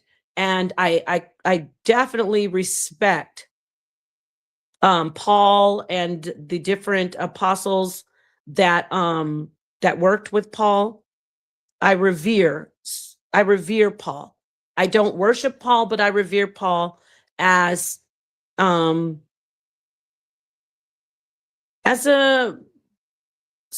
apostle and as a proselytizer. So I don't subscribe to it, but do I subscribe to the Gospels? 100%. If you would ask me anything about my belief, now I've just gone on a tangent about my beliefs. First and foremost comes the Gospels. That is what I completely subscribe to 100%. That is where my my system when it comes to the Bible is hinged on. That is my foundation. Then I go and support that with the Tanakh. And in the Tanakh, there's so many hidden gems that I can see. Oh, here's some of the Ugarit, or here's some of the stuff about that's Kemetic. Here's some Netters, or here's some Canaanite gods. Because of what this article is talking about, how that region, that area, looked at gods and divine beings. All right. So let me look in the chat, and then I'm going to try to finish this article. Okay, let's see here. I'm going to look at old account. It says, if God is unfathomable, then it's literally impossible for anyone to give actual name or anything of the unseen God. Exactly. Exactly. Not knowing means we all have to believe by definition. Well, we only know what we're allowed to know, meaning what has been given to us in our consciousness. I'm not talking about just from text and what other people wrote down. The people who wrote these ancient scripts, they had a consciousness that we're connected to. We're all connected to the consciousness. There's no timeline on consciousness. Okay, there's no time construct on, there's no construct of time on consciousness. But we have to glean what we can that's been dropped into this material world. And we have to take that and use our consciousness to put together our conceptualization. All right. The Bible admits there are more than one God, but there's only one Most High. Yes. I don't disagree with you on that. You're right.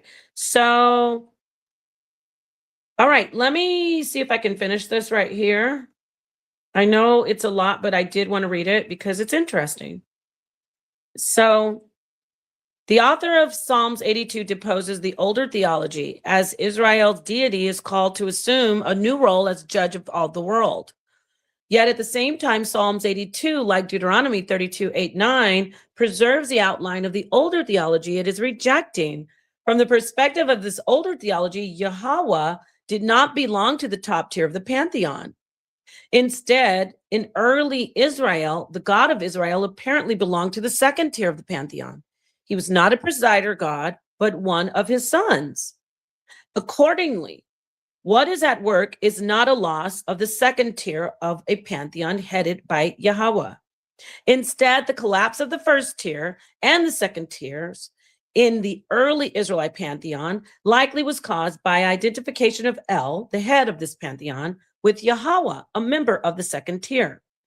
This development would have taken place by the 8th century, since Asherah, having been the consort of El, would have become Yahweh's consort only if these two gods were identified by this time.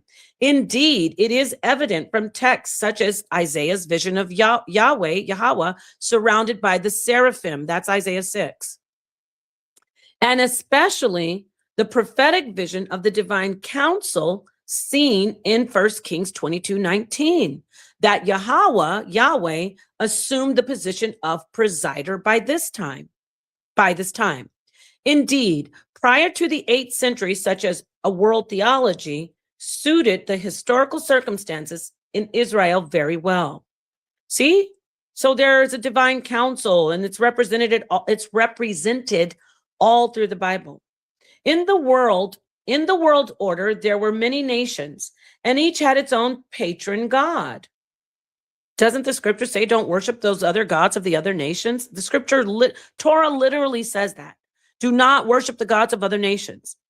This worldview was cast as the divine patrimonial. So I believe that means households. Yes, patrimonial. Okay, this worldview was cast as a divine patrimonial household in Deuteronomy 32. So the house of God. The Father leads, that one God leads that household. Okay, so real quick, because I know holy matrimony would be the mother, right? Patrimony is the father. But you didn't know that. Patrimonial describes assets, rights, or traditions inherited from ancestors or systems of power based on personal loyalties. The term has applications in law, estate management, political science. So we know that means when he allotted the lands, right? He divided them. That's why it's patrimonial. Assets, rights, boundaries, lands, peoples, nations, the inheritance, the ancestors, the fathers. Okay? Patrimonial, matrimonial. Just for shits and giggles, I want to get matrimonial up here. Isn't that interesting that when you talk about patrimonial, it's like laws, dividing the land, right? So matrimonial, which the root of that is the mother. Matrimonial is an adjective that refers to anything concerning marriage and people. Matrimonial, legal frameworks governed by marriage, divorce, prenuptial. So for me, I'm just going to put it together that the word mother, or the root word matro, that would be the mother, right? Is because the woman is being given over to the man, right? Maybe. But patrimonial is assets and lineage, things being, how do you say, bequeathed or given over, like land. Let me get back to patrimonial. This is something I didn't know. So bear with me. So patrimonial is laws and estates. Patrimonial law is the body of law governing the property, financial rights, and obligations of individuals, such as inheritance and ownership of and estate planning. That is very interesting to me, because when you go to matrimony, it talks about marriage only.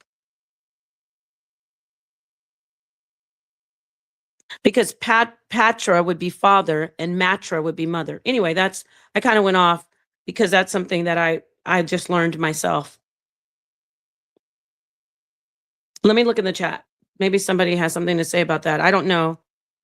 Oh, Kasad, don't do it. You don't do it. Don't come in the chat and do little things like that, because here's the link, Kasad, because I don't think you would be able to dispute this information. They're scared of me though, family. They'll hit the link if it's Apostle or, my brother, Apostle Zaquan or King J. Hit the link, Kasad, because you know that I'm right. I'm showing facts. It is a council of gods. People worshiped a council of gods during that time. All right, so glad to see you here listening, though, in the bushes. So back to the thing that we were reading. Okay, so let me get back to this. All right, let's get back to this. The problem with you, Kasad, is you early on were listening to Yara, and he's lost as well.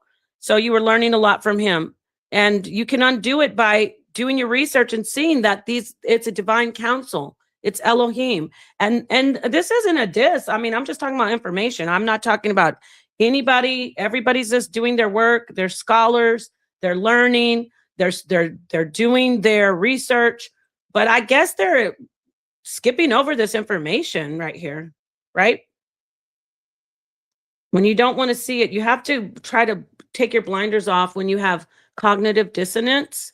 I know it's hard to do that when your beliefs are hinged on, like, certain things that you've been programmed to believe.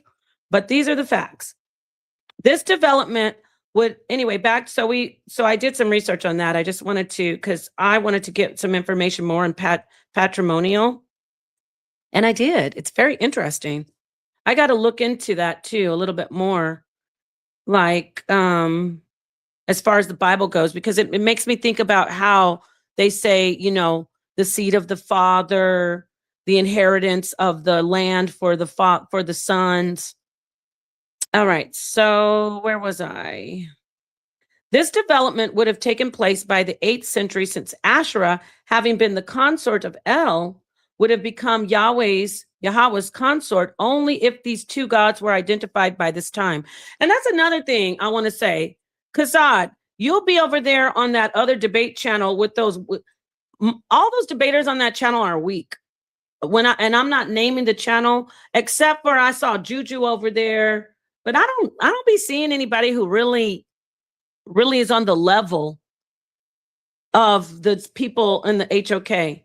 So yeah, go ahead and keep lying and stop it, Nepal. You know you won't be able to answer one question, just like the Moses thing. I answered your Moses questions. You're just say you're scared, because you would have hit the panel by now. Just say you're scared, like all the rest of you. You're scared.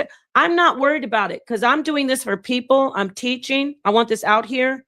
You will sit up here all day and all night and go back and forth with King J, Apostle, or whoever, but you will never be able to dispute this information. Stay in the chat. It's okay. I don't need you to come up here, but you were putting the hand palm to the forehead emoji. That's why I brought you up. So how am I lying, everybody? You see how he said I'm lying? How am I lying? Kazad, you're literally in the chat. You're in the chat. And you know, there's a tactic that these people do, men and women, but mostly men. You will completely answer every single thing they say. I want everybody to take note in these debate forums. When they are cut, or when you really roast them or cook them or bust their piñata and you knock their crap out of the box, they will say, "Oh, you didn't answer my question." That's the stuff that Ali was doing when I was debating him. They have nothing else to say besides, "You didn't answer my question." So remember that, everybody. If you want to be a debater, or if you're in debating right now and just getting started, remember, when you are facing a debater who cannot answer who cannot beat your information, I should say, they will say, "You didn't answer my question," when the audience clearly sees that their question has been answered and they have been debunked. So that whole "you didn't answer my question" is an old tactic. Okay? Right. Look at him in the chat, y'all. Look at him. This is Kassad, everybody. Marcus Shaw. This is Kassad. If it were me and somebody was busting my piñata on all the stuff that I'm going around misteaching and misleading people, which is Kassad is doing. If that was me, if somebody was up here talking about Jesus is the serpent isn't the serpent in the garden, and I'm in the chat taking my time to put information, and they drop the link, tell me who's a real debater and who's on top tier. That's right. That's what I thought. Come on in here. Now what? What do you want to say? What's going on? What do you want to say? You want me to come up? Let me know when I can speak for a second. Speak now. I don't want to interrupt you. I want you to address the information, please. Address the information. What would you like to say? Yeah. So as far as my comments, Nepal, we all comment on each other's videos. Stop it. Even when I'm live and doing my thing, you comment and disagree with me too. So it's not. Okay. Let's not do that. But if you tell me to hit the panel, I'm going to hit the panel. So thank you. Go ahead. Yeah. So just to give you, I was watching while I'm walking my dog, just to let you know. So that's why, I'm watching daily life stuff. So for one, Nepal, you talking like you want to debate me or something. If you want to debate, you know what you gotta do is call Sa. Be scared. Look. Do you remember when? Wait, hold on, because now people need to know. You do remember we were supposed to debate, and we got on the phone, and we were setting the debate up, and then all of a sudden I saw you debating King J. Man, do not lie. Don't lie, brother. Wait, hold on. Don't you lie. know it's wrong to bear false. You know it's wrong to bear false witness. Don't lie. Did you and I watch this, everybody? Let's keep it simple. Wait a minute. Let's keep it simple. Did you and I Did you and I go on the phone with Sonetter to set up a debate? Yep, we did. Wait, hold on. You just called me a liar, though. See, now, everybody? You want to see where you lied at? You want to see where you lied at? You see, now, this is what you do all the time. Here comes the magic trick. You tell a part truth, and then you mix the rest up with lie. So did me and you we didn't go on the phone to set up a debate. Let me speak, Napa. Let me speak, because you do this every time I'm on the panel. You try to overtalk. Oh my God! Please talk. Napa, we got on the phone. What was our debate topic about on the phone? What was we talking about? We were talking about the rape doctrine, right or wrong. I'm getting Sonetter on the phone because you're wrong. We were talking about the grape doctrine, right or wrong. No, we were going to talk about the Elohim. Let me get Sonetter on the phone. Now you lying. All right, we'll see. We probably, you know what's crazy? Because you know when you debated Ryan, you know what I said? Me and you was supposed to have a debate, and you went to Ryan because you got cooked on scripture on the phone. Stop lying. Are you joking? Are you joking? Are you joking? Now let's stop lying. Nobody in the world would believe that I'm scared of you to debate. Please stop.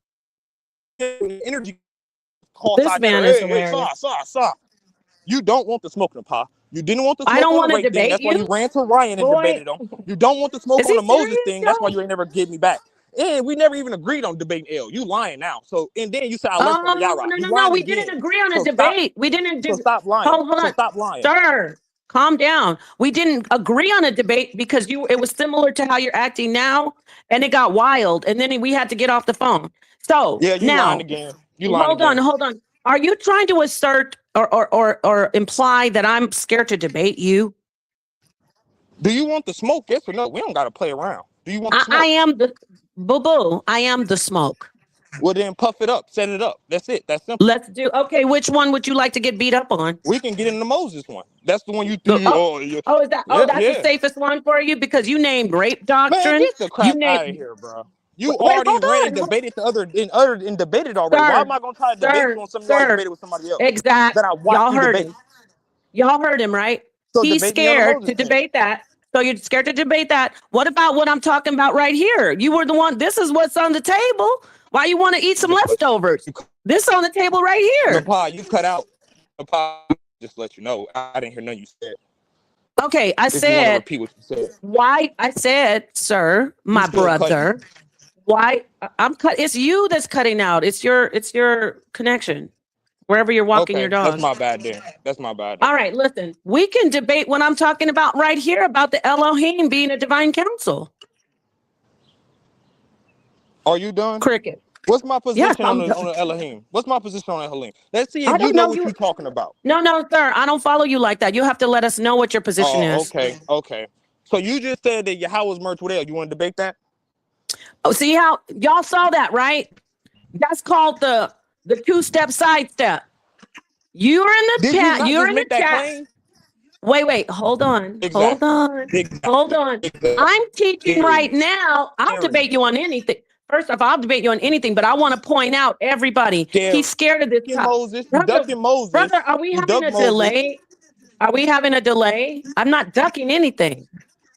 I got to start with the hors d'oeuvres. Yes or no? Sir, I got to start with the appetizers, and then I'll get to the meal with Moses. Let's talk about what I ain't got time to play games with you. So you don't want to. What? Why is he up here doing this?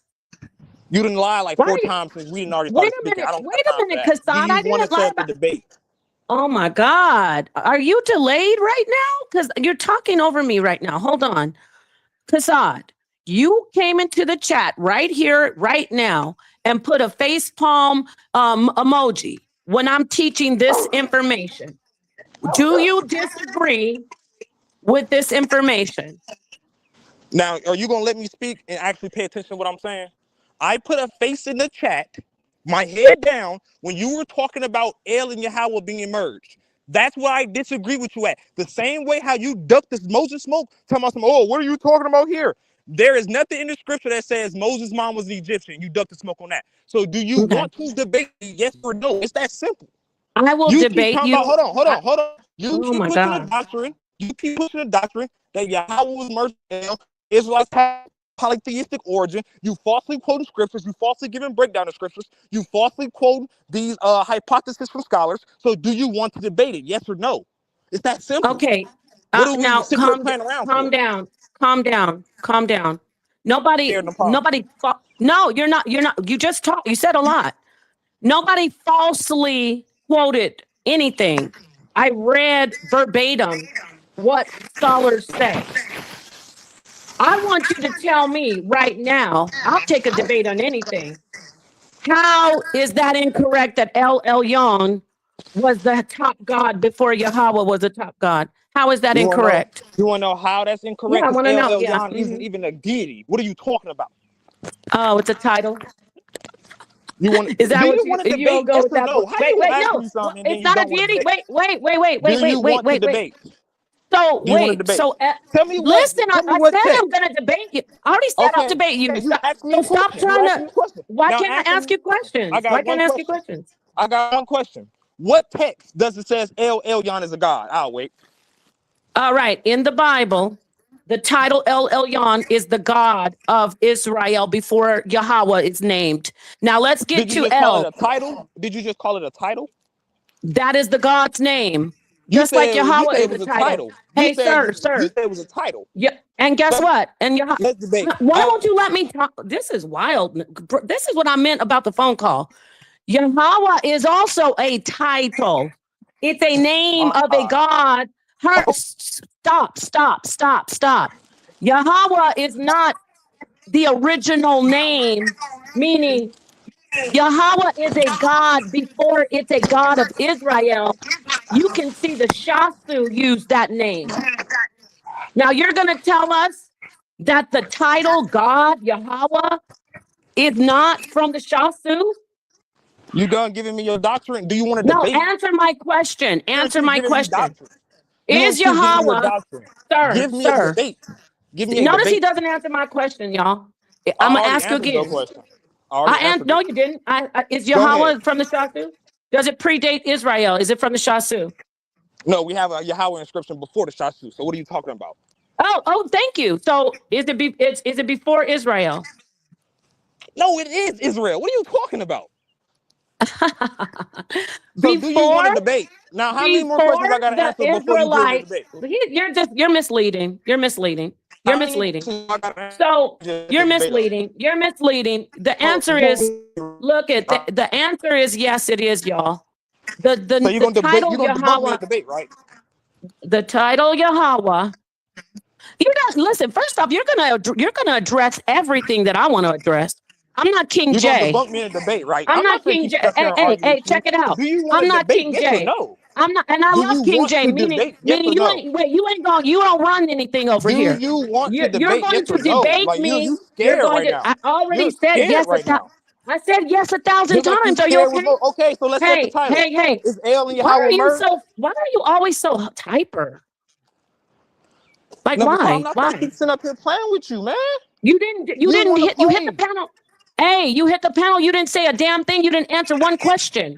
I literally answered every question you just asked. Let me ask you a question then. Are the Elohim a council of divine beings? Are the Elohim a council of divine beings? Elohim can refer to different gods, yes. So you're saying that it's different gods, a group of gods, correct? Never this. Damn your connection. Oh. I'm going back in the house right now. Hold on. Give me 1 second. I'm going back in the house right now. Yes, that'll be much better because I don't know if you have a delay or what. So, family, as you see, I was in here teaching about the sons of God, the council, which he agrees that it's a council of God. What he's saying, I think, is that the Elohim. Yeah, I hear you a little better. So I was about to say what you're saying. So good. So the Elohim, according to what I'm teaching right now, is a council of gods, correct? No, not in every instance. No.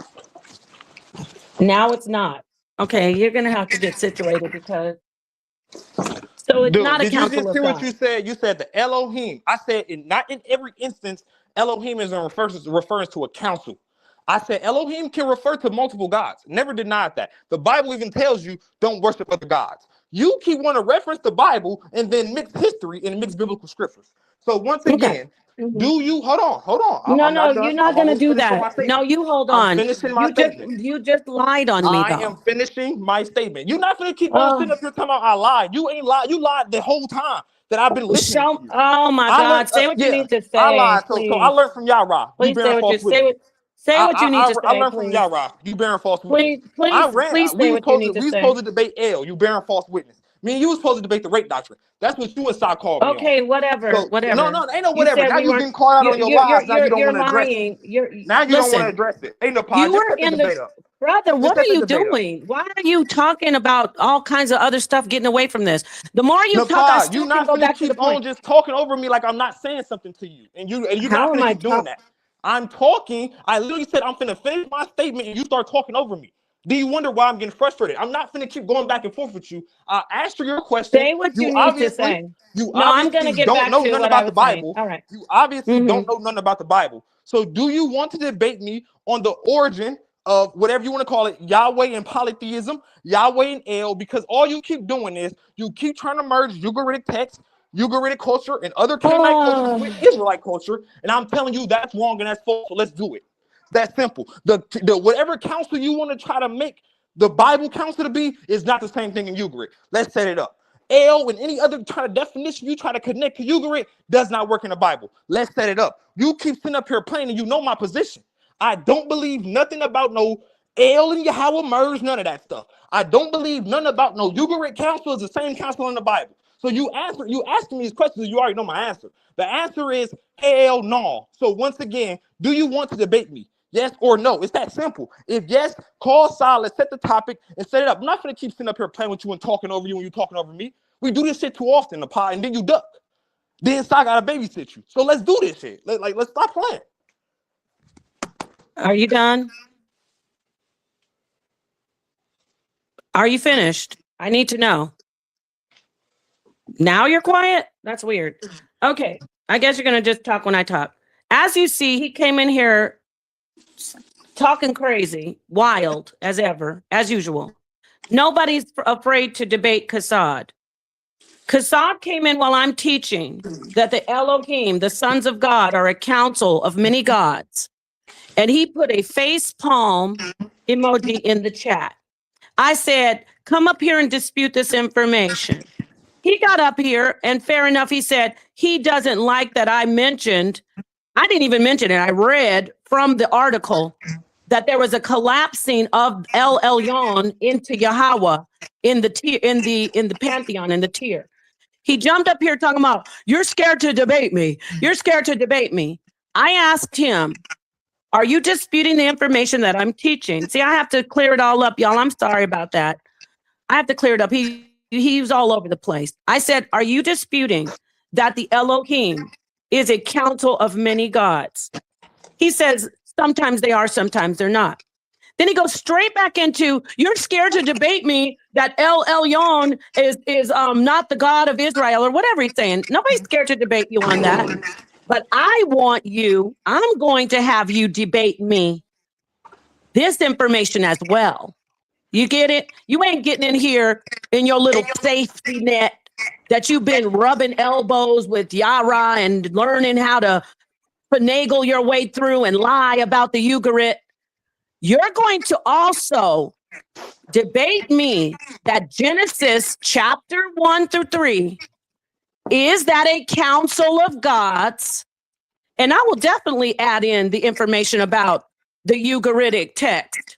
But is that a council of gods in Genesis chapter 1? Or is it the Most High God? You see how I did that, family? Very surgical, very clean, sterile environment. We're not out in the wilderness breaking off sticks and trying to make a splint in a broken leg. I'm in the hospital right now. Now, do you want to debate me what I teach? And I will also drag you and show you that, of course, El came from the Ugaritic. It is not originally Israelite. Of course it isn't. That's baby food. That's baby food. Do you want to debate me that the council in the garden is a council of spirits, divine beings, and not the Most High? And I'll do your debate as well. Let's see if he answers. You can have the mic back. All right, man. So let me know when you're done running and you want to stand on what you teach. You said Deuteronomy 32 is supposed to be in reference to some deities and the council of deities. That's on the table. You don't want the smoke on it. Because guess what? That is not in reference to other gods. And notice, I like how you keep missing and mix matching my answer. You asked me, is Elohim in reference to a council of gods? I literally said Elohim can be in reference to multiple deities. Notice how you try to add the council thing. I never even said council. I said Elohim can be in reference to multiple deities, and the Israelites are instructed to not follow any other deity outside of Yahweh. They are not to follow or interact with the Canaanites or their gods. So once again, you want to mix biblical history, you want to mix Israelite history, and all you have to do is set the debate up. I'm not finna keep playing with you, Napa. You want to ask me something? You want? Hold on. Let me finish. I want to ask you some questions. I don't want you to go back on another diatribe. Here go the interruption. Yeah, because again. you're going off too far. Again. Here go the interruption. I know, but again, you did not answer my question, answer the question? Napa, you didn't even answer my question. You answered my question, Napa. What was my question to you? You said a lot. Napa, I asked you very specifically. Ask it again, and then I'm going to get back to the information. What text is El Elyon a deity in? In another, that's talking. Hold on, that is so you can understand. In the Israelite I'm text. trying to help you understand what I'm asking you, so that you can understand. You're talking about El Elyon was this top tier, and El was the top tier deity. Yahweh was the second tier deity, and all that. Show me, first of all, you need to show me a text where Yahweh is mentioned anywhere with any of these deities in these Canaanite pantheons. You can't do it. And second, I need a text that says El Elyon is a god. And it's the supreme deity over a pantheon. We need a primary text. Stop playing. Got you. Well, let me answer you. Psalms. Okay, Incorrect. There's your answer. Incorrect. Okay, now stop. Stop right there. I answered your question. Now let me do this. Let me ask you a question. Watch this, everybody. I answered you, whether you like it or not. Sir, I'd like to talk. Stop lying. I need you to actually give me an answer. I did answer your question. Why are you so wild? Why are you so wild? Can I speak? You did not answer my question. Why are you talking over? Answer to my question, brother. Why are you like this? Why don't you let me finish talking? Now I want to. My question. I already know why, y'all, because he's scared shitless. Now you answer my question. You just didn't answer mine. What are you talking about? I said Psalms. That's not an answer. That's not an answer. I told you, give me a primary text. What is the primary text? Then we have to go to the Ugarit. Okay. Now there's another answer. Text. No. Stop. You can't. You're not. You see how you play? You cannot answer my question. You know what's sad? You know what's sad? You know what's sad with you? Exactly. You are so scared. Exactly. Okay, good. Exactly. Guess what? You got it. Point for you. Now my turn. Can you tell me you're scared. In Genesis chapter 1-3, is that a council of divine beings or is it one God? That's the Most High instructing. So it's one God, right? Did you not just hear me? That's the Most High instructing. I asked you, is it a council of divine beings or is it one God? I just answered your question. That's the Most High instructing. So he's saying it's one God. So you're saying it's one God. So you're saying it's the Most High one God. You see how when I answered your question directly, no, okay, no, I'd like to walk, text and you did not. I'd like to walk you in. I don't need you to look. I'll get you the text in the debate. I'll get you the text in the debate. I'll get you the text in the debate. You could not name me. No, I'll get you the text in the debate. I did give you. You said you need an original. Any other question you got to ask me, you can get in the debate then. What? Okay. Then this is our premise. This is my premise. The council. Elohim is a council of divine beings. It is not one Most High God.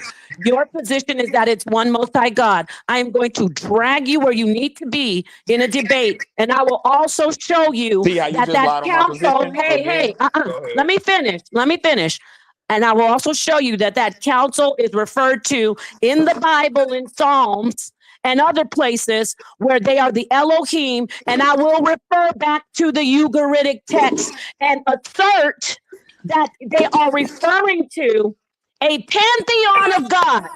Now, bomb drop, let's get it. Point blank, period. I'm glad you think you couldn't answer a simple question. So notice, I answered her question directly, and then when I asked her for the actual answer to my question, she said, "Oh, you'll get in a debate. Who's running? Who can't answer a simple question? How am Who I really running? studied? I No, said it. no, I stop. said yes. Who can't How am I answer a running? simple question? Who hasn't really studied these texts? Because guess what? When I pull up these scholars that smoke your head, I don't want you to keep on running your mouth and then doing it and calling Sal like how you normally do. Right. I want you to stand and hear it. You I know want you to what? stand here Nobody and calls answer. Sonnetter. I want You you know to what stand you here are? and answer the Okay. same way you just couldn't answer. So let's get the debate. The same way Let's you get the just debate. couldn't. The same way you just couldn't answer what text says this in Ugarit. That's the same way it's You gonna be in a debate when crazy. you can't answer I a single told verse you. or a single question or a single anything. So Napa, with all due respect, hey, I love fire. I love the. Hold on. Bro, you did something. You did. No, we will debate. Is the Yeah. We're Elohim gonna a debate. council of Let's see if God? we actually debate. Let's see And if we if actually El debate Elyon if is it don't get set oh up. my fucking Let's see God, if I we can never actually debate. talk. I'm not gonna keep going Hey, back and let forth me with you. block it. No, I'm you're not not gonna keep going going back back and and forth. forth. I'm clarifying so you don't run later. How you clarifying when I'm talking though? How you We're clarifying going when I'm talking? cause I'm trying to No, talk. but I'm You already are going to talking. debate. But Let me I'm get rid of already this talking. guy. Make that make sense, Yeah, Nepal. I'm yes, it's literally time for talking and me you to trying to close talk out over. and get back to teaching. And Listen, you're we're trying to going talk to over me. So you can have a brother. panel. I know I seen you couldn't What the answer a fuck is question. wrong with I'm gonna let you? you have a panel. Peace and Let me have the blessings. panel. What? Much What are we love. debating? Watch Let's this. see What if are we we get this debating? debate. What are Let's we see if we get the debating? debate or if you gonna run. What are we It's that simple. debating? Watch Let's this. see if What we are gonna we get the debating? debate or you gonna run. It's that simple. Are Call, you? you know, I Are got you? my number. Call me after and we No, gonna I don't need. smoke. Stop doesn't need your Thank you. number. I need to do this in front of the people because you be faking the funk. Are we debating? Look, he ran, y'all. This was wildness. This was a wild. And I had to block that guy talking about you're talking to a woman, sir. No, this is what these men do. This dude in the chat talking about you're talking to a woman. Clearly, Kassad was out of control, but that's okay. He can't do that in a formal debate. Oh no, I didn't. Now she has all the right to mute. No, I didn't want to do all that because he likes to lie and say, I'm over here teaching. You get the answer in the debate. What the frick? What are you talking about? Look at him. He ran back to the chat, y'all. Oh my God. I appreciate you being in the chat, to be honest, because goddamn, I couldn't even get a word in edgewise. He wants to debate. It's sad. It's almost sad to me. I've been watching you, Kassad. He wants to debate that El is just a title and never was a god. When El is a title and a god. It's so easy. It's easy. I just did it right there. And I can prove that. But in my debate, see, what you're going to do is you're going to prove that the Elohim, you're going to have to try to prove that the Elohim is just one God. Damn. Whew. I know, right? Oh my goodness. Lord have mercy. Let me take a drink of some freaking chamomile tea. Hold on, y'all. All right, Kassab. So you keep lying on my position. That's how didn't I tell y'all why I didn't want to? Do you guys see? Does everybody see why I said I need to do it in public? I'm going to have to, he's talking about Saw saving you. Sonetter's not saving me from anything. And I'm going to have to do a panel with Kassad to discover what the, thank you, twins, what the debate will be, because he's already saying I'm lying. That's why I said we need to do it in front of the people. And notice he said I was lying when I said we got on the phone to try to get a debate. And it went just like you saw how it is now. It went kind of similar to that. Like, it was like, no. Let me make a phone call real quick, y'all. I was teaching on this, and he says that it's not. So I got my, y'all know I love to bust piñatas, especially ones like Kassad. And it's all love. It's not about him personally, but him with his information, he's wild. El is a title from an unseen. Yes, El is a title of a god, and it is a god in the pantheon. But he you know, he's been amassing information for the past year since he started on this. I'm the one that actually sparked him to start going around saying that L is just a title, because I talked about, which I don't, it's not a lie. L, and if you get up here, you're not going to just take over. So you're going to answer some questions. What's up? All right, Milo, I'm not going to take over. You let me know when I can actually speak uninterrupted. Go ahead. All right. This is what we're going to do. Thank you. I'm teaching right now, which I've been teaching, that Jesus is a serpent in the garden and that there is an Elohim council of divine beings, that it's not the Most High. You say it is the Most High. We can debate that. Along with that, because you're saying I'm scared for some reason, I can show that the Elohim that I'm referring to is 100% a council of gods in that region. Get it? A pantheon of gods. And I will show in the Ugaritic text that those gods that are in the council are also, I can correlate them to the gods that the Most High is talking about, the sons of God. I can do that. Your turn. Yeah, I really only got up here because you keep misrepresenting my position, and it's very clear. You said, "Oh, I want to argue that El was never a deity." When I've never even said that. Actually, I debated this topic 3 different times. In every one of my debates, I never said that El wasn't ever a deity. Why do y'all keep misrepresenting my stance purposefully? I keep telling you, my disagreement with you is on the Israelite culture, the history, the Israelite religion. I disagree with you on El in the Israelite religion. Why do you keep on trying to make it broad and say every culture, every group of people? Like what? Like why do you? How are you that misrepresent? Like what are you listening to? I keep telling you, say that El El in is the just a Bible, title? El in the like how are you missing in the Bible? How are you missing with the Israelites? How are you missing that statement? El in the Bible, El with the Israelites is not in reference to the Canaanite god El. I keep stating that, I keep saying that, and you keep misrepresenting me. It's very real. It's very weird. So it's kind of like you want to argue a straw man. You wanted to punch on something over here when I'm standing over here. Like that's not even what I said. So it's kind of weird. So I really jumped back up to clear something up. So you're saying that the Israelites never worshipped El. That's what you're saying. Hold on. I'm just clearing it up. You said I don't want to misunderstand you. Hold on. I know, but I would like to finish before you get Go ahead.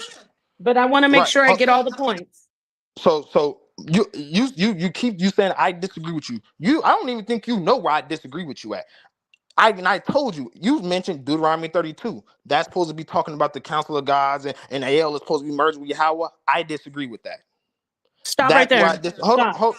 Why are you stopping me? Why are you stopping me? You're saying that it's a council of God. I'm speaking because no, but you're saying a lot of stuff. Every time I say something. Do you want to address point by point?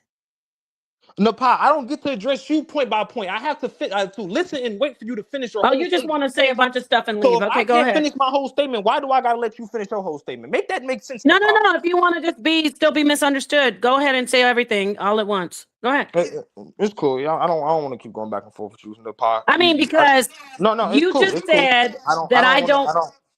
I don't want to keep going back and forth. What do you believe about El? Oh my God, this man. What do you believe about El? I'm literally talking and you're talking over me. What do you believe? No, I'm not talking over you. I want to clarify. What do you teach about El? That's called talking over me. Whether or not you want to admit that you're talking over me, that's called talking over me. What do you teach about El, Kazad? Oh my God. Napa, okay. I'm gonna give you this topic and you can set it up. Because I asked you a question, you told me I'm gonna get the answer in the debate. But I gotta keep answering every single question, and you're not answering one question. Make sense, Napa. I asked you for a text, you told me I'm gonna get it in the debate, but you want me to keep answering questions. I'm not. No. I want to know your position. I'm not gonna play that game. I already gave you my position. How are we gonna debate if I don't know your position? You said I'm misrepresenting you.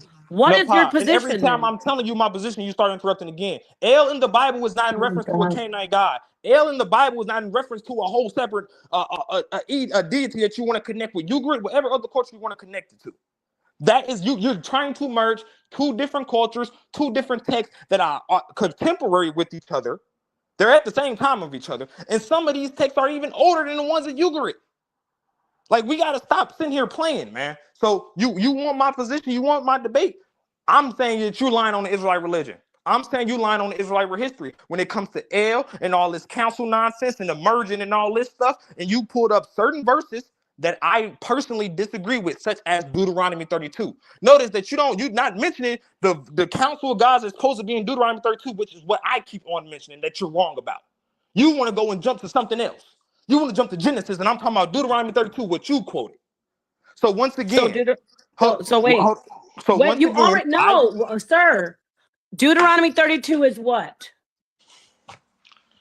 So you don't know what Deuteronomy 32 and 8 and no, 9. From your position, I'm talking about you. You don't know what that is now. What the hell? I'm teaching on it right now. The sons of God. Okay, and I disagree with your teaching, so let's set the debate up. It's that simple, man. Oh my! I'm not going to keep answering. Okay, I'll answer your question right after this. Can you give me the text in where El Elyon is the supreme deity? And you agree, like you said. You keep on saying that. You want me to go and get technical? You see how every time you ask me a question, oh my God, you don't want to answer a single question? Answer me a question. Exactly. Why are you doing this? Scared. No, I can't even talk. You really are not even letting me speak. You want to get me to get technical, specific information for you, but you're not letting me know clearly what you want. Like, do you want to, you said you want to debate with me that Elohim in Deuteronomy 32, which I'm teaching on now, the sons of God, you want to debate me that is not a council of gods, of divine beings, right? You done? No, I want to know. A yes or no question, sir. DJ Genesis, please do not jump into my conversation right now. I asked her a simple question and she told me I had to wait until the debate to get an answer. So I'm asking her, is she done? I already gave you the answer, though. No, you did not. What's the answer? I said it's in Psalms and it's in Ugaritic text. No, give me the text. Name the primary text. You're lying on Psalms. Everybody scroll back. Everybody scroll back. He asked me, can you show me the primary text? Sir. Exactly. You said, can you? No, not exactly. We'll debate it. I'll give it to you in the day. You said, sir. You get any other question you want to ask me in the debate. Any other question you want is in the debate. It's that simple. Okay, the same way you just gave it to me. So what are we debating? All right, fine. What are we debating? Go ahead. I want to know the exact things that we're debating. The whole polytheism that you keep trying to push on Israel. That right there. See right there. That's so ambiguous. That's ambiguous. What are we actually debating? That's ambiguous. You keep saying that they merging gods and stuff. You keep saying that. No. I didn't. First off, stop. You keep on lying, sir. You didn't say that. Calm down. All right, bro. Will you be quiet and listen? Will you be quiet and listen? Will you be quiet and listen? Well, no. If I'm scared, why do you keep on saying that silliness? I'm scared. Listen. Yeah, you ducking. I ain't got time for this. Why are you not letting me talk? It's so wild. Time for that shit. Take a deep breath. Listen. You came in when I was reading from this. Did he leave? Let me see. Yeah, he left. This shit is weird how he is. First off, everybody, that's Kasadi's wild. Why is he so angry? Exactly. And he came in, the sons of God. I'm teaching that the sons of God are the Elohim, a council of many gods. He came into now. I gotta wait till the debate, but she get an answer. What you're asking me to give you the actual verse and go to find to look up the Ugaritic text and show you. I don't need to do all that right now. Look at this shit right here. It's weird. Napah does no wrong. Why is it that when people argue? No, really, what the fuck is wrong with these men? Napah can do no wrong. You don't even have a title to do, and I'm actually being. I'm actually being pretty cordial with him. Like what the fuck just happened? And a weirdo that hates me, like these weirdo trolls would be like, yeah, that's how she is. But he said he wants to debate and he doesn't even want to pick an actual title. Anyway, what's up, Genesis? That I just came in. I don't know what the context was. I just heard the aggressiveness, and I'm like, I'm sorry. And I heard Clinton. that when you're trying to talk, like he's talking at the same time you're talking. Like, what's happening? Like, why can't people just allow each other to talk? Like, so I don't know. I don't even know what you guys were really arguing about. I heard something about Elohim and yeah, we couldn't really get it. We were talking at the same time. I don't understand what's going on. Like, set the debate on what is the debate going to be on. Okay, so set the debate on what? What's the exact title of the debate? Is it crazy? Elohim a part of one or multiple or? Yeah, that's what I'm saying. Like, he was listening to me read. He got hurt. It triggered him because in this article that I was reading, it said that the pantheons of the Canaanite gods, it talked about the collapsing of tiers. It was making an example, like top, when I say tier, T-I-E-R, like hierarchy. And it said right here, I'm going to read it, where he got upset, like, which is true. So that's why I said he's lying. He said, I said it. I was reading the article and agreeing with this author.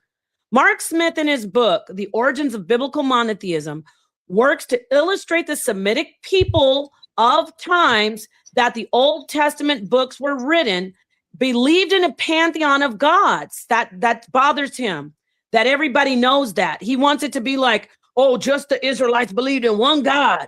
They believed in multiple gods, but they worshiped only one God. But let me keep reading. It says, in this pantheon, El and his consort Asherah occupied the first tier, the top tier, commanding or governing multitude of gods in a hierarchy of 4 tiers of divine beings.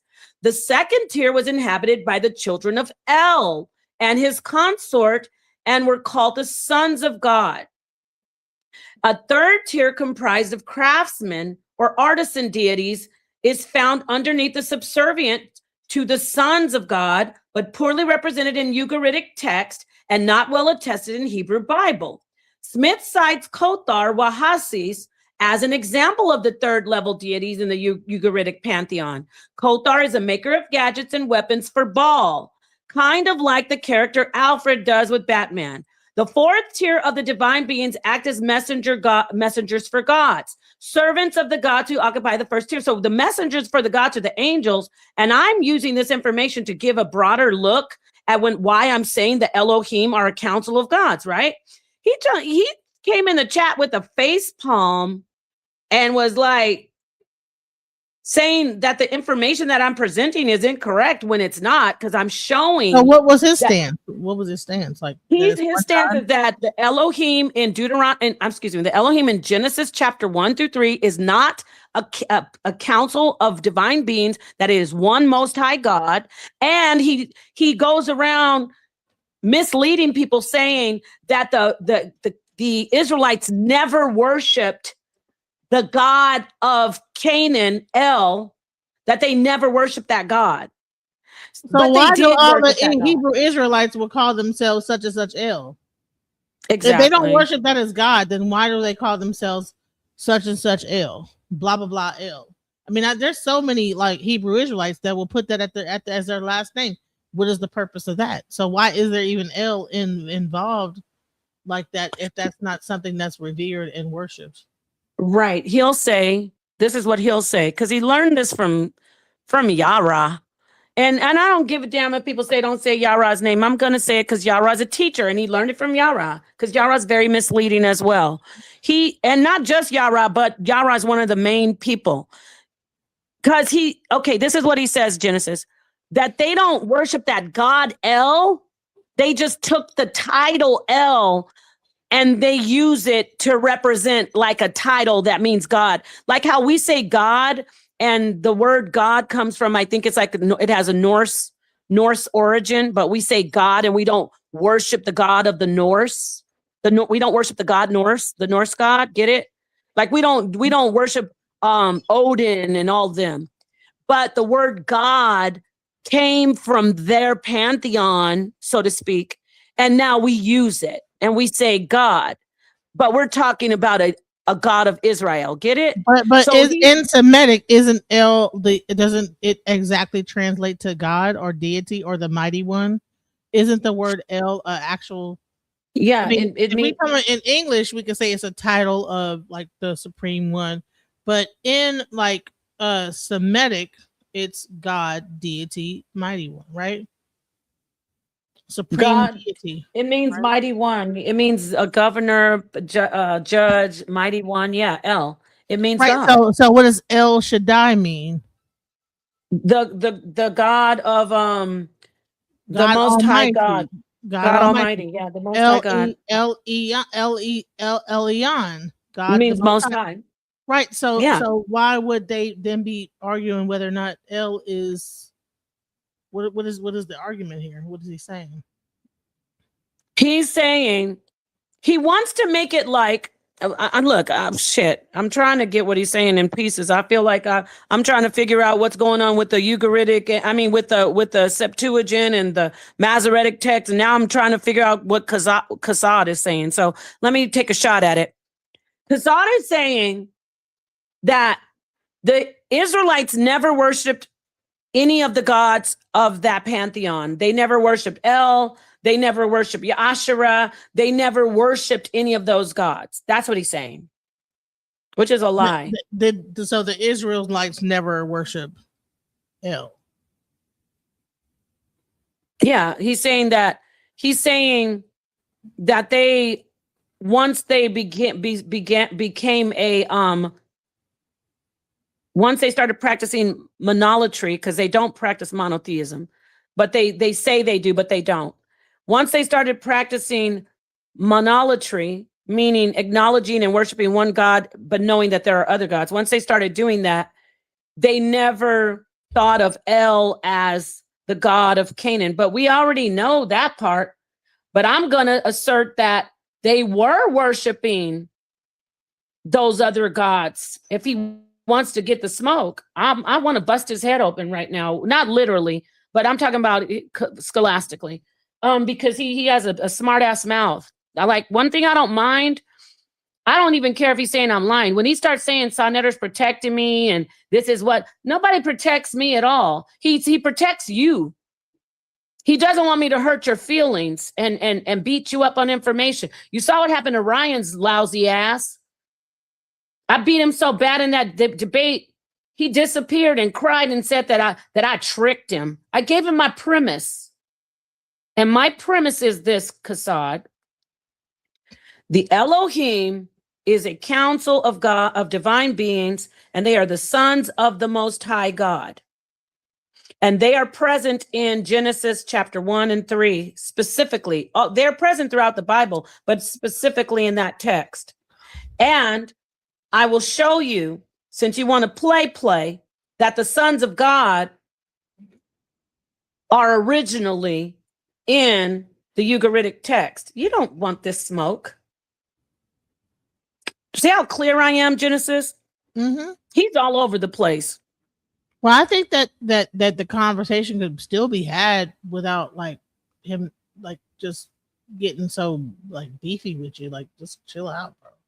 He can't look. I don't even look. He's not a bad person. I have no problem with the brother as if once the cameras are off, he's cool. But all this crap about, oh, you're scared. Scared of what? Hit the panel and see if you want to do that debate. Let me say it again. I will debate you that, because he said it's just one God in the garden, y'all. I will debate you, which is what I teach, is that the Elohim are a council of divine beings. They are not just one God, and they definitely are not just one Most High. And that those gods, the sons of God, which I will say are the Elohim, can be found originally in the Ugaritic text. Mic drop. Now let's see if he comes in here. You could have the link. Come back in here. See if I was clear on that, right? Genesis, that's what I want to debate. Yeah. So all right. Are you willing to do that debate, Marcus? Like we don't have to it don't have to be like that deep. So Ben Eden, I'm not finna keep playing with her She can play with someone else. She set the debate up.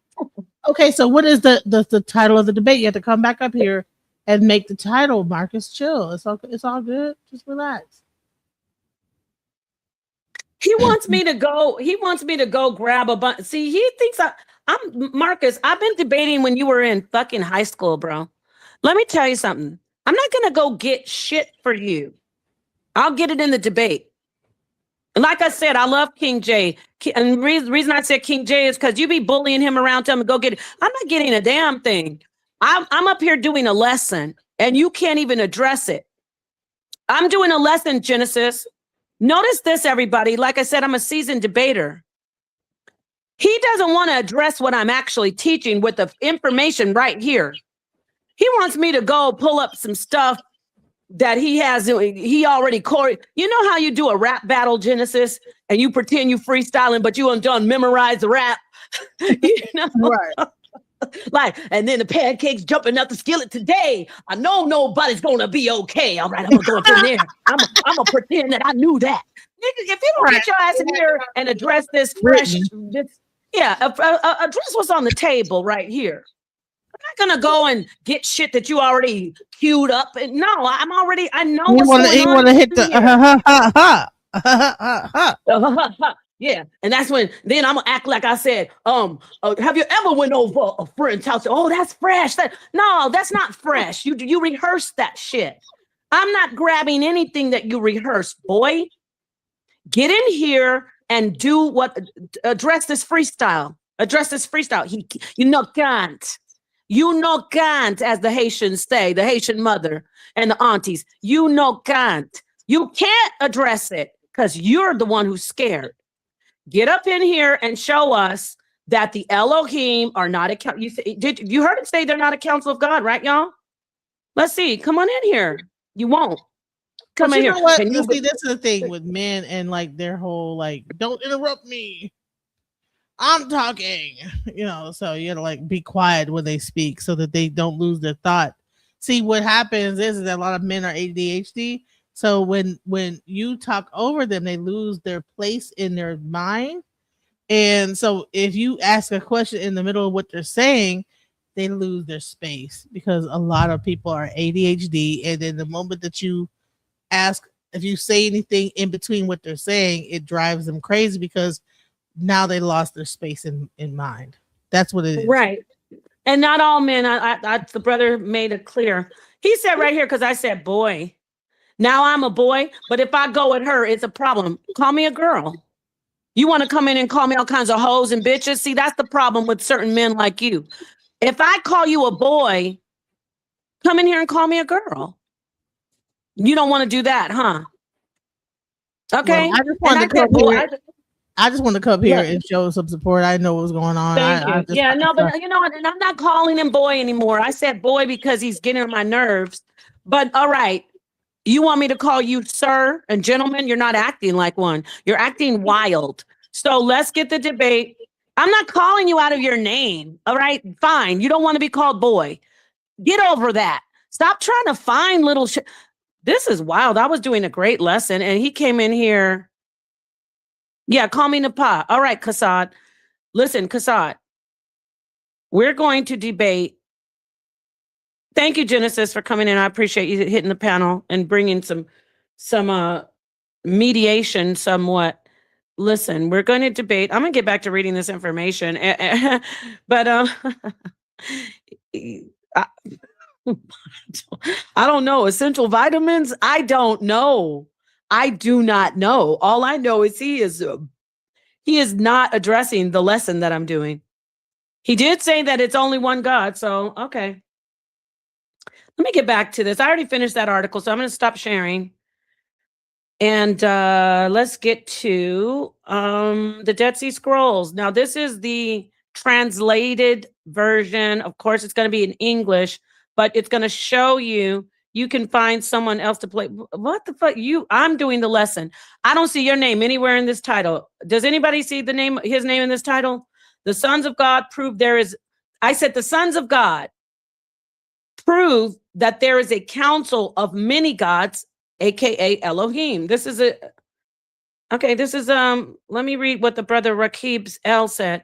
Boys lose control and get uppity and argue with the female and try to be dominant.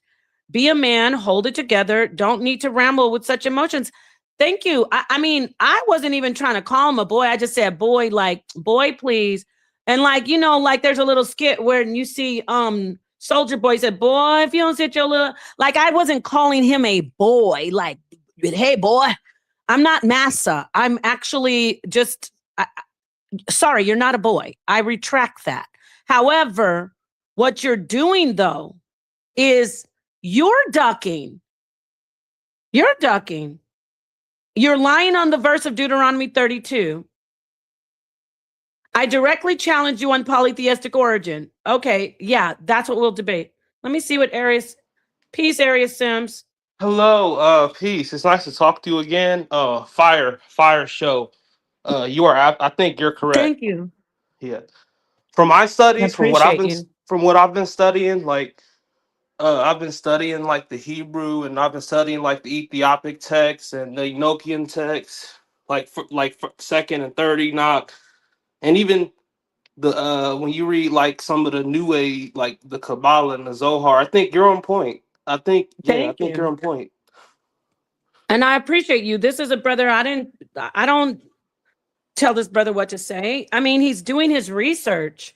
And it's crazy how the brother came in here saying I'm lying. I'm literally showing the Septuagint versus the Masoretic text and the Dead Sea Scroll. Like, how am I lying? Yeah, like, you're going to the like primary sources. Yeah, and, thank you, my friend. That's why I said I think you're the best Israelite teacher, period. Wow, thank you. Wow, thank you. I really appreciate you on that. I think you know you read the Hebrew. Well, I don't read the Hebrew no. I'll tell you the truth. I don't read the Hebrew yet. I do need to start studying. I want to study under. Have you been studying with I like one of the guys I like is Zion Lex. I was about to say, you know how many times my brother Zion over the years, God, I just kicked myself. He's like, yeah, come in my class. I have to start learning the Hebrew to read it.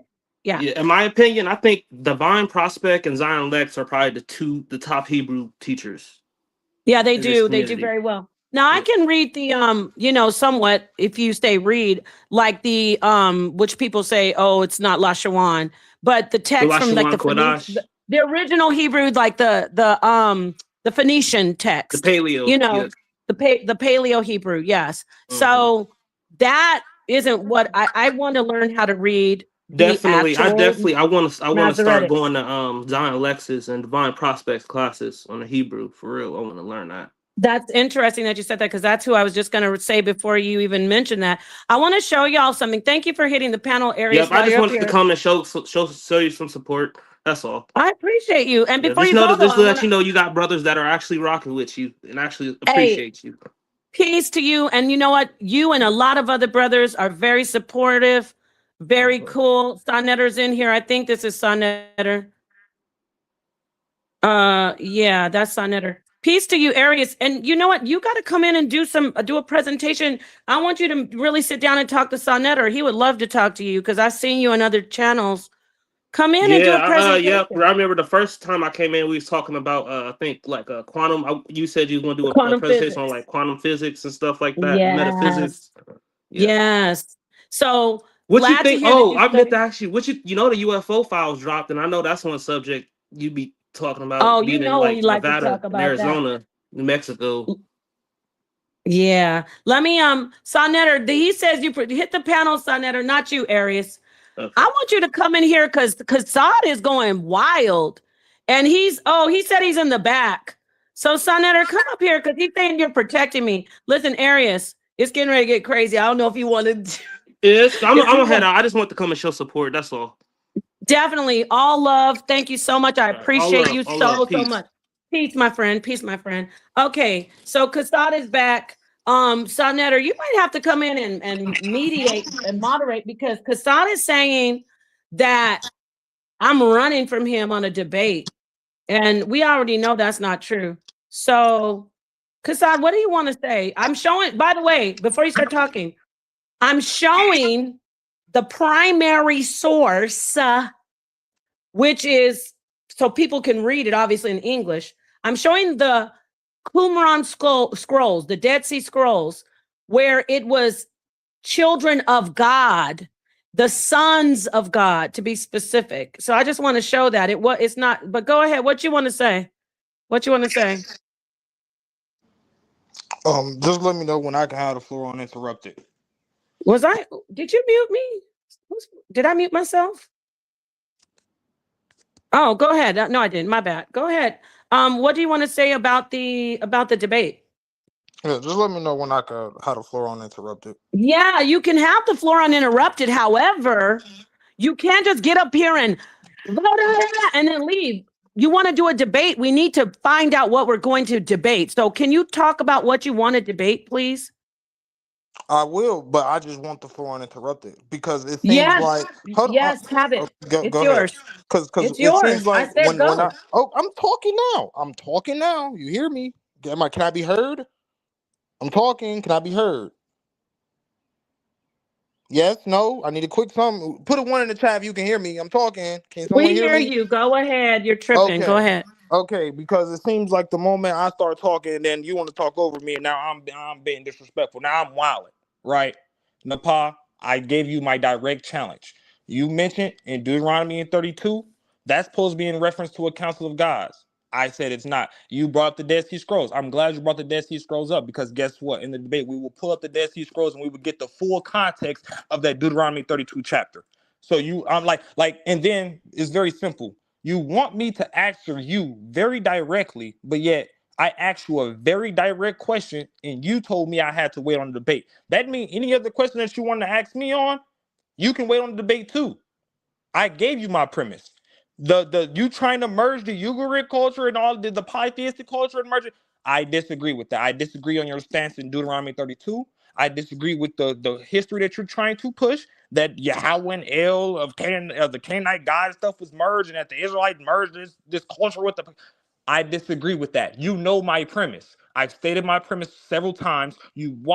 I've debated my premise several times on here. You lied on me several times, said that I said the Israelites never worship any gods, any other gods outside of Yahweh. You've never heard me say that. Not one single time. Why would I say that when the biblical tradition tells you they went into idolatry? The difference is between me and you, I acknowledge that it's just idolatry. You're trying to remix the biblical history and says they start off this way and then they get into a monotheistic or a monolatrism, whatever you want to say. They start off polytheistic and then turn to a single deity.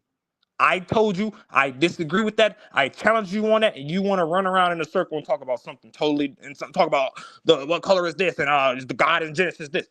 Actually address the claims that you made that I disagreed with and that I directly challenged you on. We're not going to make this into a pigsty of information that I directly challenged you on and you don't want to address. Because guess what? I'm so glad you quoted Mark Smith, because you obviously didn't read all of his work when he goes into Deuteronomy 32 and he tells you that those are supposed to be titles for Yahweh, that there was supposed to be no polytheistic picture in Deuteronomy 32, that's his interpretation. That's not what the author of Deuteronomy 32 intended. So why you didn't read that on Mark Smith? So you see, so it's not a reason I'm just picking on you. No, Pa, let's be honest. I have no personal gripe with you. Me and you done talked on the phone. Me and you done argued on the phone. Whatever. At the end of the time, do I not always say it's peace and blessings, whatever? But I argue with you on doctrine, theology, whatever you want to call it on. So, and let's be honest. Yes, I did take offense to you calling me a boy because you have thrown multiple insults at me multiple times, and I never called you out your name, Napa. Let's just be honest. You done said soup coolers to me because I got big lips, all type of stuff. And I never once disrespected you on the panel, bro. That is untrue. On the phone. You never said that to me, Napa?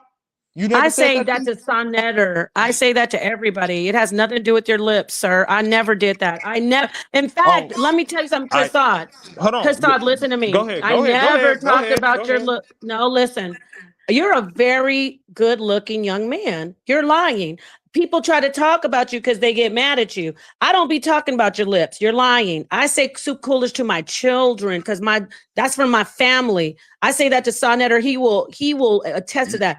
I said boy because I was like, boy, if you don't leave me alone, I wasn't calling you a boy. So I apologize now.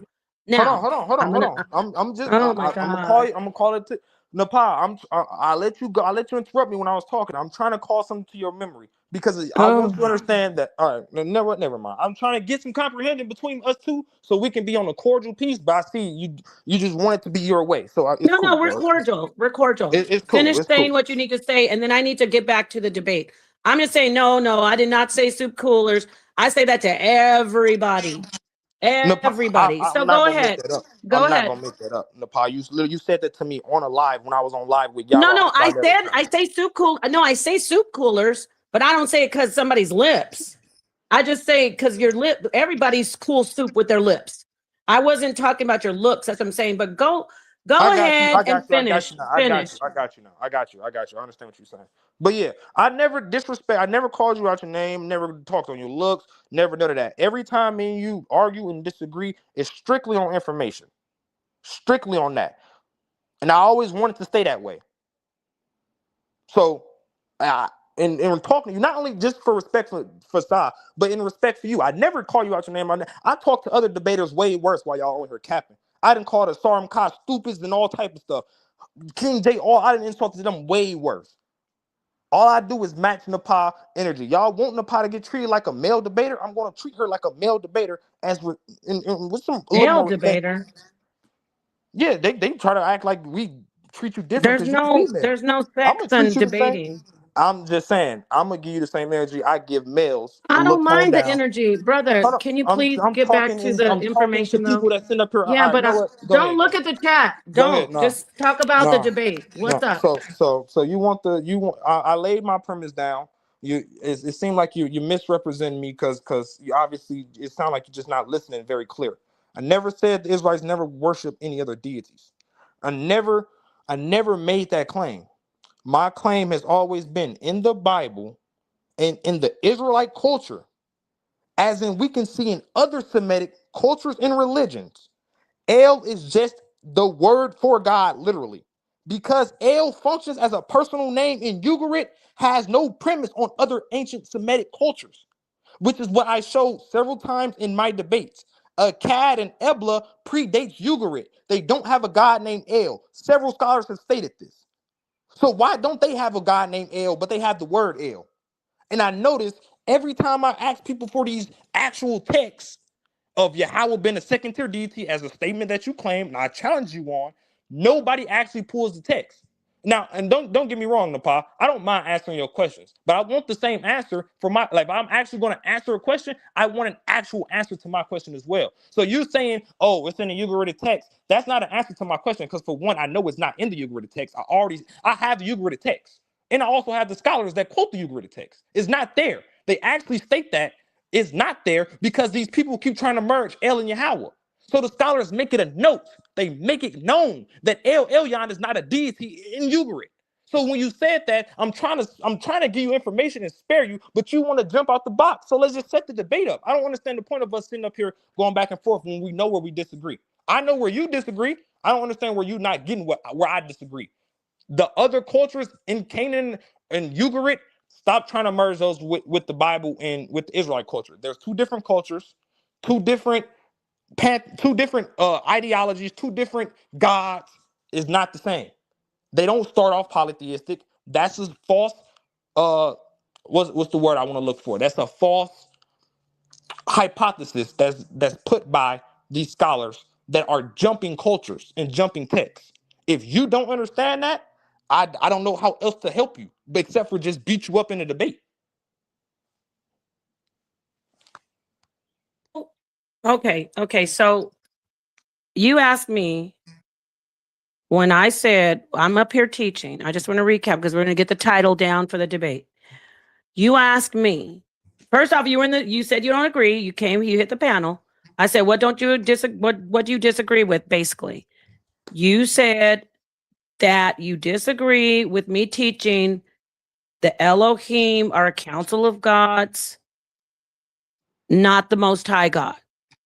And I'm referring to Genesis chapter 1-3, and also I use the sons of God in Deuteronomy 32. I'm just recapping. So we can debate on that part. Then you say to me, I agree, because I like to, I get what I want. I'm going to give you a debate of what you want. I will tie that debate into El being the God, the head of the Canaanite pantheon.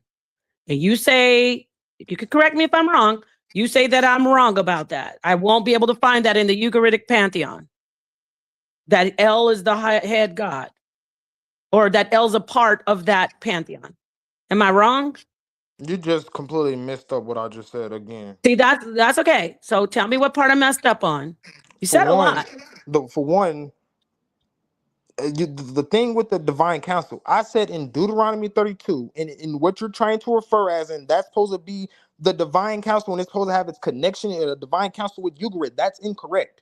When we look at Deuteronomy 32, that's not talking about even actual gods. In that verse, in the context, it's talking about humans. Oh, okay. Put a pin in that one. Definitely going to get that debate. So that's going to be part of the debate. You say they're humans. I say they're divine. That's a divine council. Also the same as the Elohim in the garden of Genesis. Now, keep going. Now, hold on, Paul. Okay. And you notice how you just jump back into Genesis? I'm talking on Deuteronomy 32 and that divine counsel that you're implying there. That's what I'm talking about. If you listen to me, Napa, I said Elohim can refer to a different God. It can refer to the gods of other nations. We're talking about Deuteronomy 32 and how you're trying to connect it with an outside culture and outside text. That's not the context of Deuteronomy 32. I wasn't connecting that with an outside culture specifically in this lesson. I was showing a broader perspective I went outside of the Bible. Even people can scroll back and listen to the part of the live. I'm teaching that the Elohim in the garden are a council of divine beings. It's in the title. And they are also the sons of God, what we talk about sons of God. That is how I can tie in Genesis chapter 1-3 with Deuteronomy 32, verse 8-9.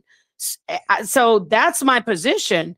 And yes, if you want, we can show that these Elohim can be correlated to the Ugaritic pantheon. I can do that. I have no problem doing that. Hold on. You said it can be correlated. When you read the Deuteronomy 32 verse, you said it was. The scholar that you read even said it was. So that's what I'm saying that's incorrect. No. I didn't say specifically. You don't misquote me. I was showing a broader perspective, an extra biblical reference with Mark Smith that you can see in that region during that time that there was polytheism, and that the Israelites who were in that region worshipped polytheistically. Even I get it. You said you don't dispute that. So I was showing that this pantheon that's referred to in the early writing it's not far-fetched that it can be correlated to the polytheistic Ugaritic pantheon. But yes, I assert, I'm going to park my car. I will debate that the Elohim of Genesis in the creation story and of 32 are a council of many gods, not just one Most High God. I can do that. And I can also use the Ugaritic pantheon. I won't dispute that. I'll stand my ground. If you want, I can show that the Ugaritic predates the Israelite religion, and that that's what it's sort of like a prototype, like I talk about with Kemet. I have no problem asserting that because the information supports what I teach. Hello? No, I'm done. I'm waiting. I'm letting you finish. I'm done. I'm done. Yeah. So as I was kind of lost the thing. So I want to clear and plain. Deuteronomy 32. You think that's referring to another a council of gods, and Yahweh wasn't the supreme deity, and Yahweh was a second tier deity, and he somehow got the top position later. You stand on that in Deuteronomy 32, right? So I won't misrepresent you. You stand on that in Deuteronomy 32, right? Yeah, hold on. I stand on that. It is 100% the sons of God. I'm clarifying. It's 100% the sons of God, a council of divine beings.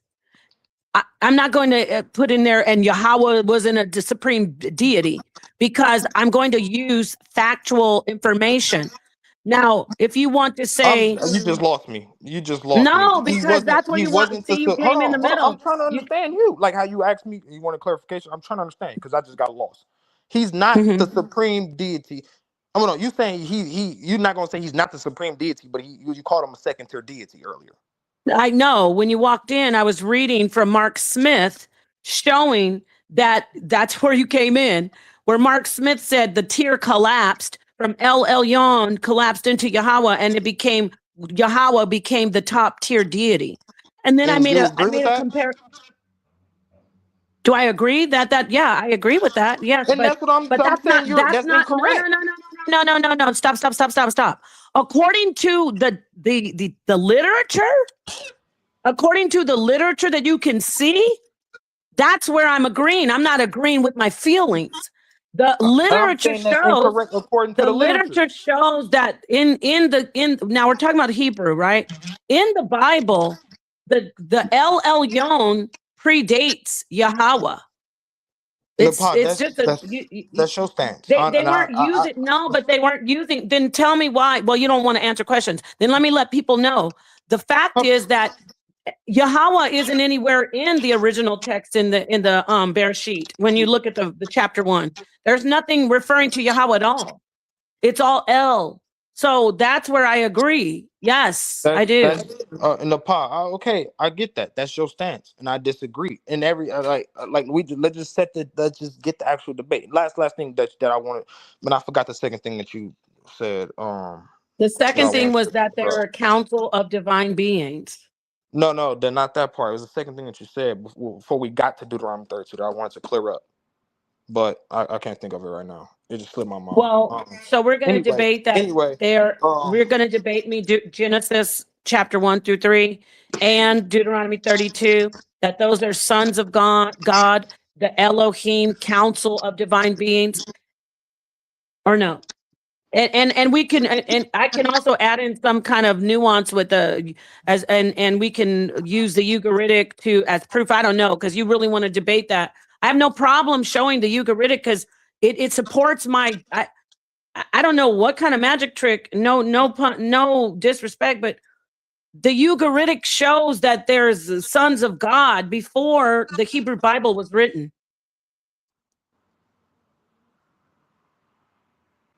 You can have the mic. Okay, yeah. Thank you. Yeah, so I'm trying to remember the second thing you said. That's why I was trying to think. But anyway, yeah. So you got my stance. Deuteronomy 32 that's not in reference to no divine council, that has nothing to do with Ugarit. That those cultures aren't tied to each other. The polytheistic origin thing. That thing. That's the Yahweh was a second tier deity. That's what I want to talk about. The text. That's not based on the text.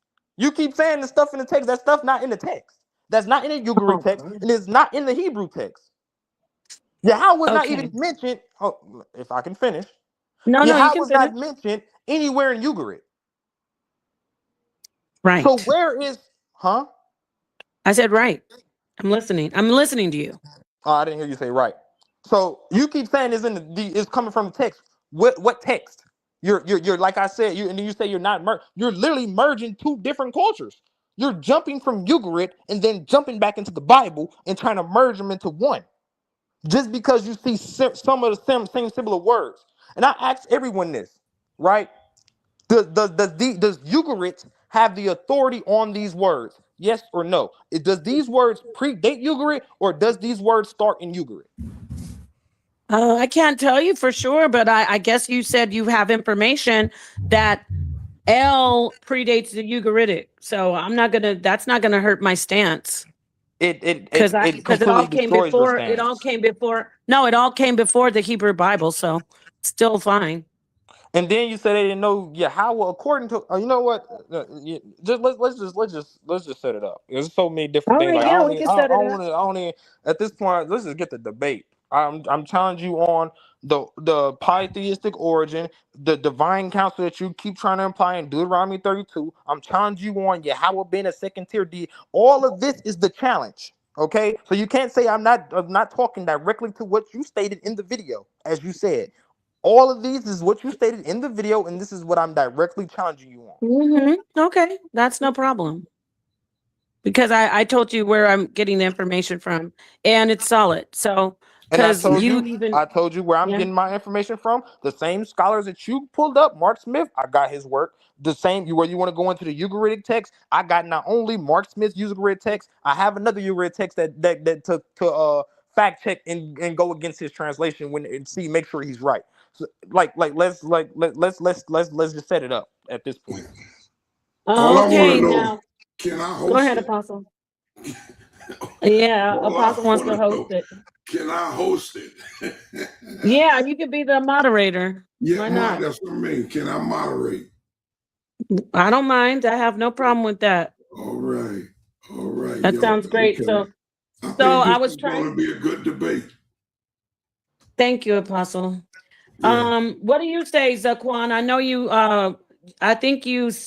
Well, you're going to moderate it, so don't say anything. Yeah, right. I don't want you to sound biased. So, right. Okay, now we will get, as everybody heard, we can get with Sonetter and pick a date because get it all on paper. And yeah, I'll debate you. I have no problem talking about I'm scared. I'm not scared of you.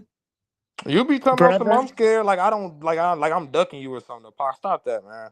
No, you're not scared. You just come in windmilling and not eat with blindfolds on. You just pick up the you just like, and okay, I'm catching She's some in promotion mode, man. She's in promotion mode. So anyway, Apostle. Yes. I would like to do this debate with him soon, but I think we might have to do it before because we got Reggie and Jabari coming up because I want to do a paid debate. You do know that, right, Kassad? I'm selling tickets for my debate. Hey, however it go, I'm with it. Yeah, who got the truck in the background? What truck? I hear a truck in the back. It's gone. Oh, that's not me. No, that's not me. It might be because my window open. Hold on. It might be. Yeah. On the screen, you see, I was just showing the Dead Sea Scrolls with the sons of God. I mean, pretty much, I'm going to stop sharing. I'm glad we could get to a common ground here. That's always good. I think I've been going for 3 hours. Maybe we'll do more of this on the House of Consciousness, bigger platform, like maybe a weigh-in. But yeah, I'm definitely ready to debate this, and I'm gonna let Sonetter know that I want Apostle to moderate it. I'm gonna close this down. Yeah, so I'll do. And tell Sonetter to go ahead and put the date on Jabari and Reggie before Reggie duck out. I don't think Dr. Reggie's gonna duck out of this one. If they don't soon get a date, I like for them to get a date, and that'll kind of, okay, well, we got a date now. But right now, we don't have a date. We just got talking. So right, they need a date. They need time to promote it, but they also need a date. So exactly, we got to promote it. So we're waiting on the venue confirmation. I think it's going to be at the college. So once we get that, things are going to start progressing really quickly. So it could be any day now. Hopefully I'll see you out there. You going to go? You going, Marcus? Are you going to go, Kassad? You going to head to New York for the debate of Jabari and Reggie? If I get a good date, I ain't gonna lie, I'll probably try to make it out there. But I work on an ambulance, bro. I work some crazy long hours. So right. I'll have to get that in advance. You get what I'm saying? Like, I'm in the Midwest. I'll have to know in advance what's going on. Right. I think he might do that once. What about you, Apostle? You're going to be there. Yeah, no, I'm not sure if I'm gonna be. I mean, it will be done live on StreamYard. I mean, on Zoom, right? Oh yeah, of course, Yeah, yeah. because I know I'm not gonna be able to make. To drive to New York is 27 hours. Oh wow, you don't fly? Possibly, but it depends on when it is. I got a family reunion coming. I got to drive to DC. That's 12 hours to drive to DC. That's not far from New York. Where I live from New York is 10 hours. Oh, well, why'd you say 27? You mean round trip? No, I'm talking about from DC, the part of DC I live in Maryland. Oh, I see. Oh, okay, I got you. Yeah, I'm 12 hours from Maryland. And you're 10 hours from New York. Once I get to Maryland, I'll be like 9 hours. 8 to 9 hours from New York. That's weird because Sister Freedom, she lives in the DMV area, and it takes her maybe 3 hours to drive to New York. It all depends on where. She's northern DMV or southern I don't know. DMV. I'm not sure. Yeah, see, I'm near Richmond. Oh, okay, Richmond, Virginia. The part of Maryland I'm right down almost at the Virginia border. Oh yeah, I think my niece's alma mater is there. University of Virginia. She went to... We call it DC. I mean, I was born and raised in DC, but now my family has relocated down to what they call Charles County, Prince. It's not Prince William.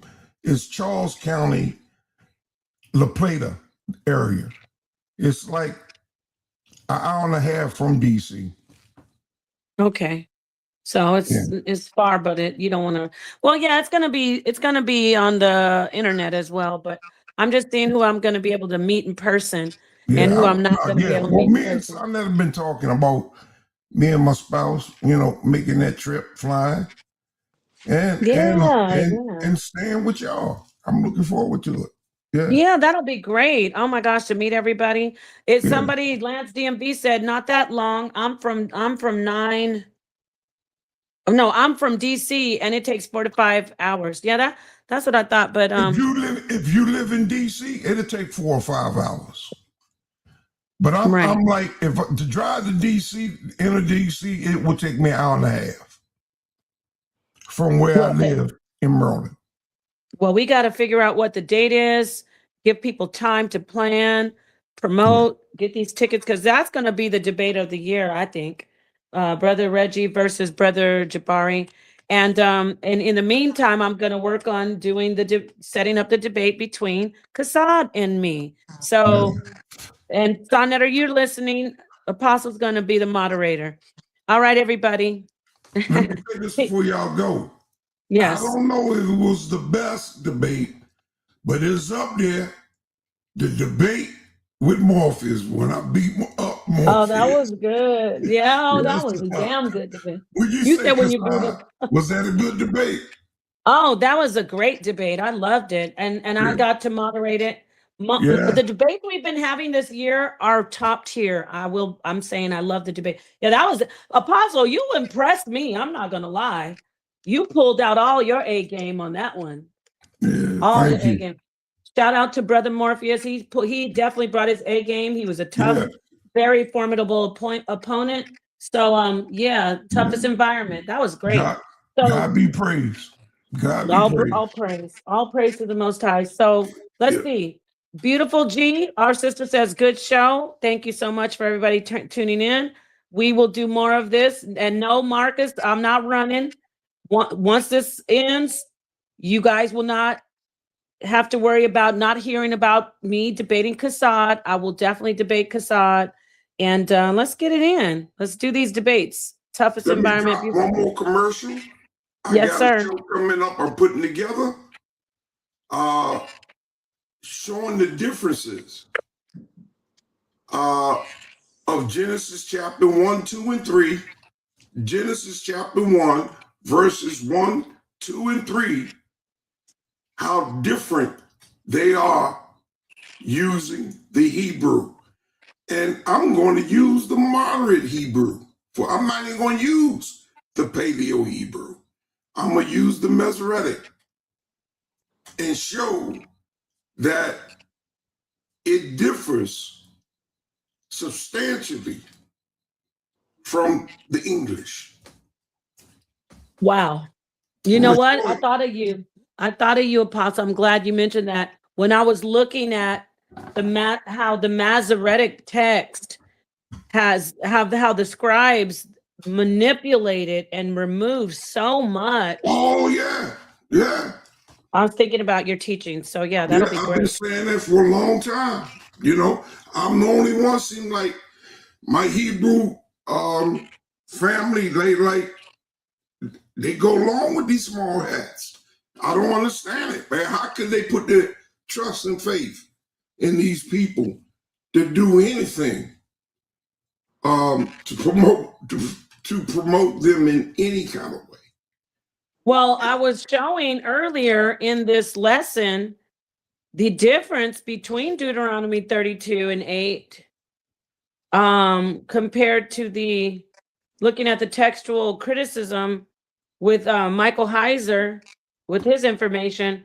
When you look at the Septuagint, when you look at the Dead Sea Scrolls, Deuteronomy 32 and 8 and 9, the Masoretic has just wiped out literally removed a whole verse in that in this particular part of the Bible of the teaching. So I mean, everybody can scroll back and watch that. I'm not going to go back into it, but yes, I'm looking forward to seeing your show. Apostle gets it in with the language.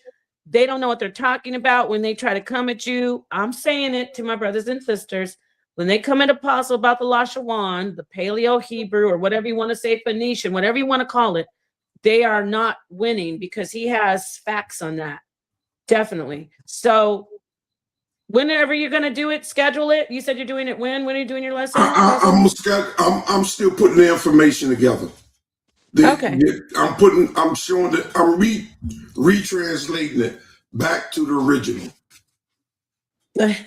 We got people in the chat talking about what in the heresy is going on here. You'll see. All right, everybody. Peace to the panel. Peace to Todd, Apostle. Shalom, everybody. Peace. I'm ending the stream. Thank you.